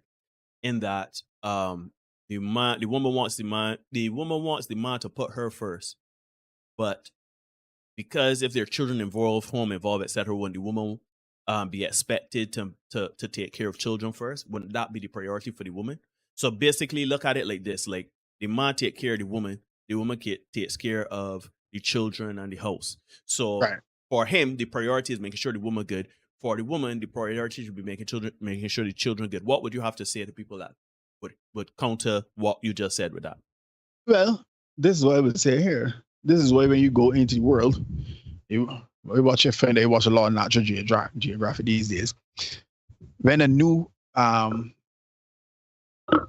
lion comes into the pride, it gets rid of the cubs. So it's either, because you want that man to step into your life and lead, right? You got to honor that. So if you cannot provide a situation where this man is capable of leading, all right? So the man providing hearth and home for you. And they saw Cherish mention it that the man should eat first or whatever. Okay, cool. Let's go with that. Chris was talking about the big piece of chicken. Some women don't want to get the big piece of chicken. That's all their fathers get, right? So you don't want to get him a big piece of chicken. You might get work tired or whatever. Can't function. You got cut by hours. Who gonna lose out in? Everybody at home, right? We saw the situation. We had a clip that we showed a couple months ago where a man pushed a 13-hour shift, come home, woman dressed down head to toe, everything covered. So she mean that he didn't get nothing at all. Like she didn't steal pizza and thing. She didn't order pizza. She eating the food. She all the food he owes. She even get him and the core pizza. You know what I mean? That man on work 13 hours, and as he said, he was paying the car notes, plural, and everything else, making sure she was able to stay home and be provided for, so she could study, etc. Right? If you don't pour into your man, right? How you expect the man to pour into you? Man, you can't pour from an empty cup. So that's why I ask, will your man be first, right? Do you pour into your man? You need to, right? And here's the thing. A woman is valued counsel for the man's leadership. Yeah? If you want the man to lead, you need to understand that that's what your job is. You're supposed to be a helpmeet. Yeah? Because again, the lovely Father, Dr. Kerri, went biblical tonight. So you're supposed to be help me. That's my man Kerri Hart said, help me. Yeah. So coming back now to the lady who said she had a vision for her life and all that there. No, sweetheart. You're backwards. Yeah, you could got your own thing, fine. But that man is supposed to have that vision. And if you can't find a man that got a vision, God, look again. Because that man is supposed to have that vision. You are supposed to help him meet those targets if we're talking biblically. But this is where the challenges come, and we throw the Bible, because we know anytime we want to jump, the first thing we got to take out is the Bible, because you mentioned red pill and they name more red pill than the Bible, right? That way got straight way, because it's like it's like the Bible is a guide. If you throw out the guide, we can make it the rules on the fly. Yeah. It's like a hardcore match in the WWE. yeah. 24 hours, you could pin anywhere, no rules, no holds barred. You could do anything you like in the match, right? No is a complete sentence. And the lady said your spouse is a key factor in success. Yes, the stats show, folks, that married people earn more money, they have a better quality of life, right?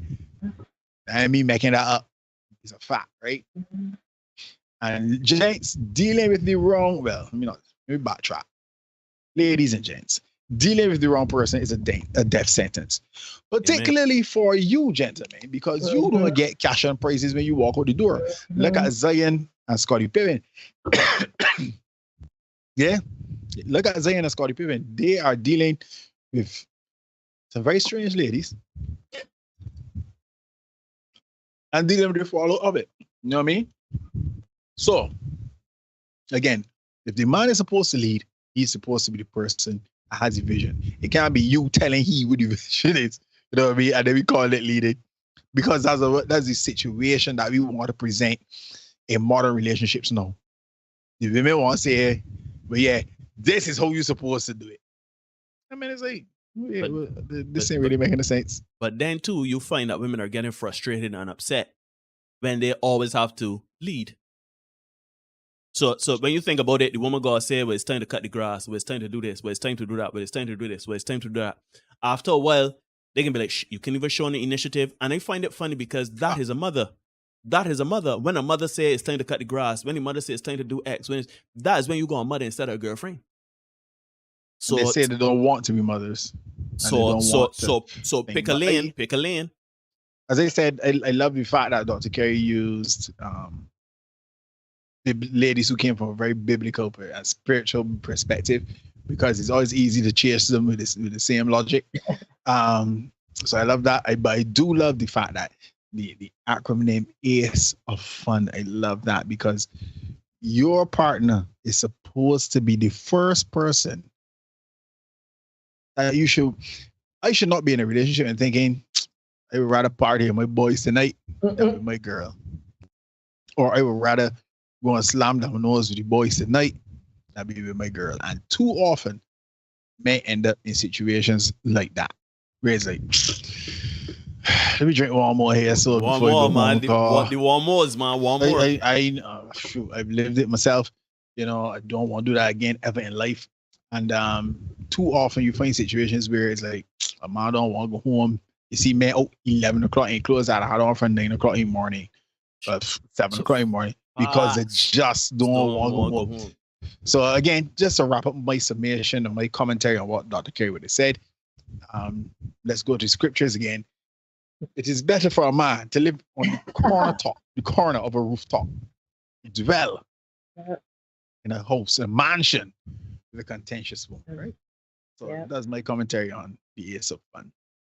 All right, ladies and gentlemen, let me just plug the show here a little bit, ladies and gentlemen, watching Senate Podcast. Please remember to like, comment, share, subscribe, hit notification bell so you don't miss anything. I think this is a very insightful conversation, and we really do thank Dr. Kerri for being here to present this to us.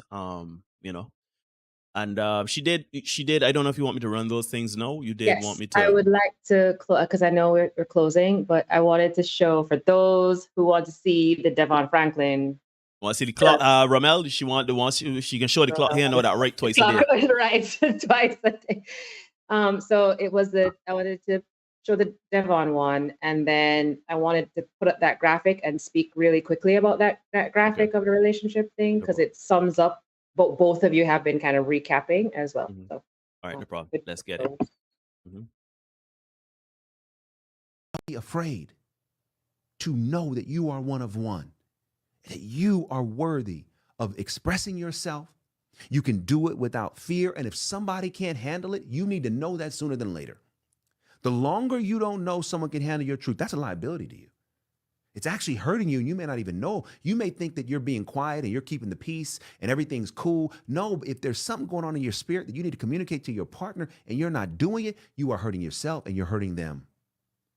No, when the scripture says the truth will set you free, you can apply it to a situation like this too. Truth does liberate. It doesn't mean that you're not going to have pain.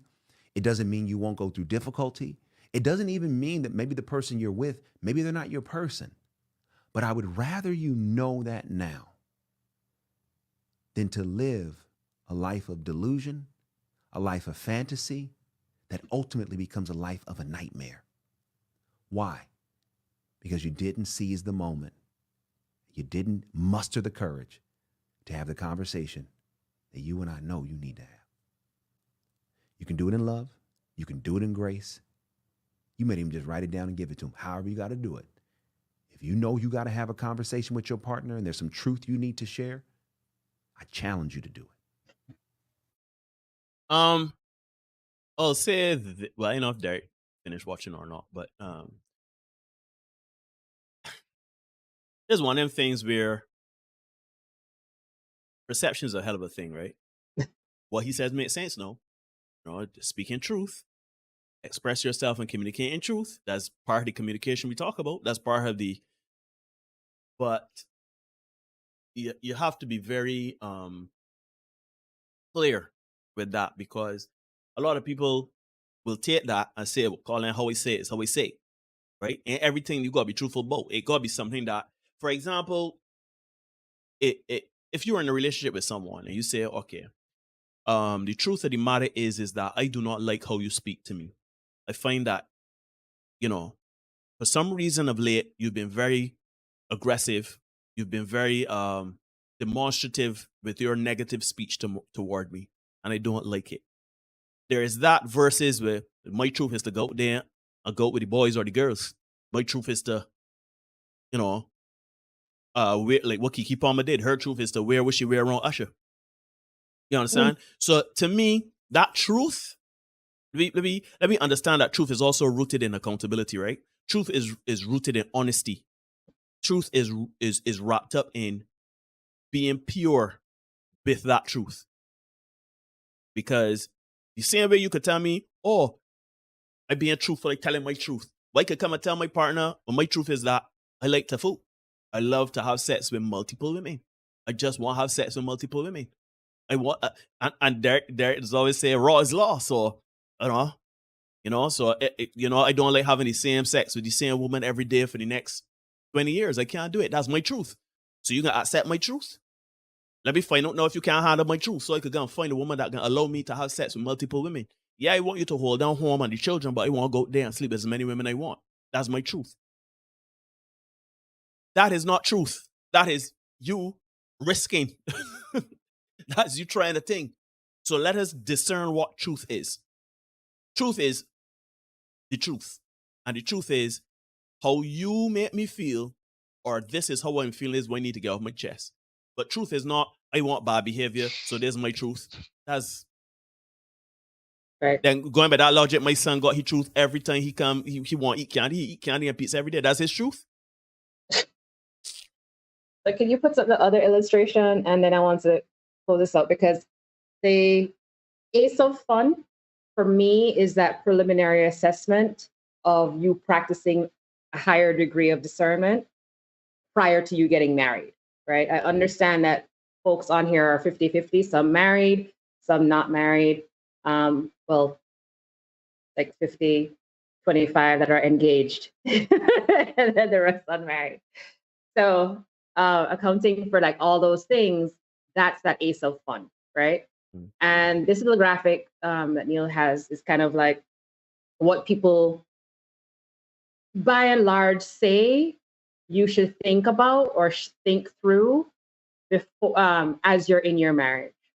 You know, how you communicate, how you increase levels of safety, vulnerability, all those pieces are important. So as you put that up, Neil, I want to read something for folks as well to leave with. As they have developed their relationships, or if you have gone through this process already, it would be wonderful. But I come from a space of thinking through conscious coupling. There's this guy that I follow that talks about conscious relationships and conscious coupling. So as you look at this graphic or illustration and listen to me talk about conscious coupling, I want you to just reflect on where you are personally in your quote unquote truth of your relationship. And he talks about the first phase of conscious coupling is month 1 or 2 of your committed exploration, right? Where you discover if you are both aligned, as I included in the Ace of Fun, in the things that are most important For example, do you both want to have children, or do your important values align, which is what I had mentioned, right? Oftentimes people are willy-nilly wasting time talking about what's your favorite color, what's your favorite flavor ice cream, waste right? of time. All that kind of stuff. What's your shoe size? All that kind of stuff is wasting time. If you're serious about committing to this person, there should be committed exploration. Amen. Right? So that's that month 1 to 2. And for some people, it may last longer. Then in the first 30 to 60 days, to really see if you are aligned on the things that matter most, you should also have the courage to bow out or walk away, right? And this is where a lot of us get tripped up. We say, okay, we see the yellow flags, and some of us downright see red flags and still trying to hang on because the nookie good, right? Or the blowjob is great, or whatever kind of foolish excuses we put in our minds, when really and truly we should be walking away because we are not value, standard, or moral aligned. In the next 4 to 6 months of the relationship, it should be spent revealing and discovering each other's deepest shadows, childhood wounds, the landmines, and even addictions that exist within the person and potentially are being brought into the relationship. This is a time when you really get to know each other, not just the front that you put on when falling in love. I often say that a lot of us are playing around with each other's representatives. Amen. And then when the ring is put on, it's like, who the hell is this person? And then you talk about outgrowing your marriage and graduating and all sorts of foolishness and who has changed, yada, yada, yada. Of course, all of this is going to take courage and honest conversation, and it needs to happen where each of you falls down and how each of you would need to support in order to heal in those areas and lift each other up. So if you have not had a conversation or a series of conversations about each other's fears, childhood wounds, trigger points, right? Addictions, for instance, then this illustration probably means nothing to you, because you won't understand how to have those hard conversations. You won't be able to repair after an argument in a healthy manner. You wouldn't be able to account for yourself and work on your individual pieces, nor will you be able to be vulnerable with each other. Finally, he goes into saying the last part of your kind of dating phase, months 6 onwards, is a stage in which it's incredibly important to be ruthlessly honest with yourself and each other about whether or not you want to work with the unique and beautiful kind of crazy that your partner will be bringing. You have to understand these things about each other to know if you are really genuinely going to work with this person and be committed for the long haul. You can't just wake up one day and say, you know what, I'm tired of him wearing this color shirt, and so it's time for divorce. In the final phase, the third phase, you should be confident that your values are aligned and that you're willing to do that important work. And again, you're doing this work not for now, not for tomorrow, but for the long haul. And you're doing it in confidence with the person you have selected. So I just wanted to leave you guys with that, because thanks, Neil, you can put it down now, because I think it is critical that we pay attention to consciously engaging in our relationships and the ways in which we are choosing each other. Because a lot of us are still talking about, oh, well, his bank account sounds like it's okay.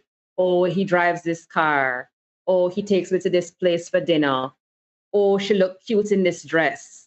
Oh, you know, she wears a nice perfume. Like, some of us are still so very caught in the surface arena that we have very little understanding of what it takes to be consciously committed. Because my learning about marriage is that every single day you are choosing to be with this person, right? When they do the marriage vows, talking about forsaking all others, you are making a conscious decision to be with this person.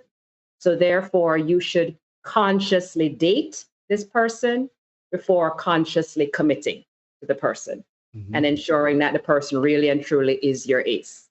So I wanted to leave folks with that.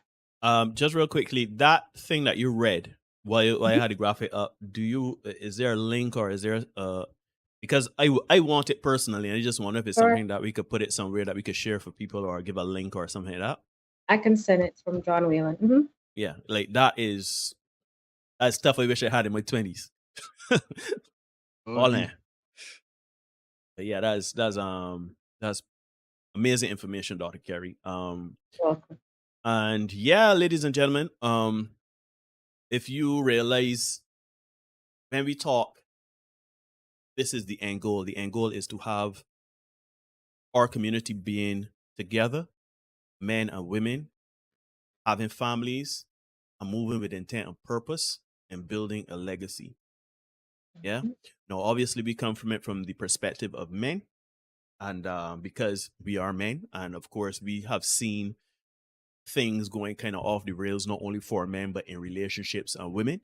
So we decided to start this channel. But of course, this is not us creating some platform for us to say women ain't good. Shoot, Dr. Kerri and some of the women in this chat could tell you, well, you could see that they're good women. It's just that it's what you want. And I think a lot of people walking around here saying, I want to be married. I want a husband or a wife. I want to be in a committed relationship. But when you really do when you put it under the microscope and you see what things they're not willing to do or they feel uncomfortable with or things they don't want to process, then you can see that they're really not about that. Because there's some people that just want to have fun. Some people just want to have fun. And that is fine.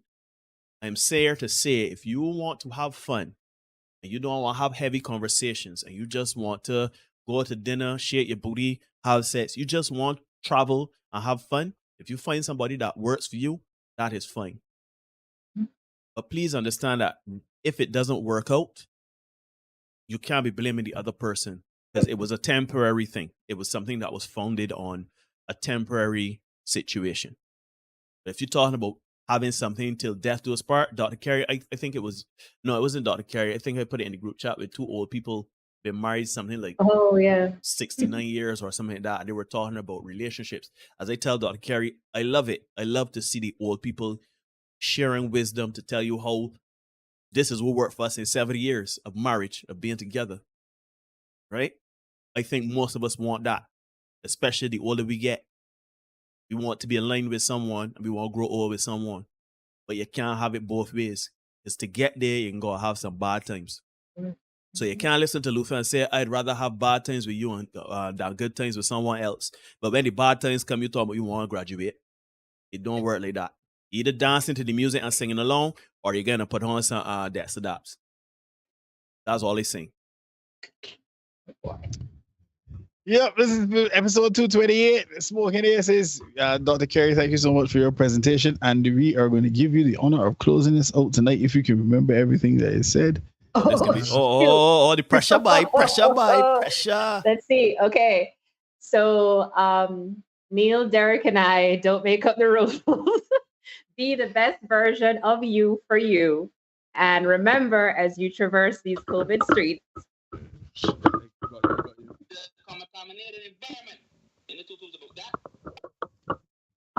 Boy, she coming for your job, boy. She coming for you. Damn straight. Anyhow, peace and love, people. Be safe. Laters.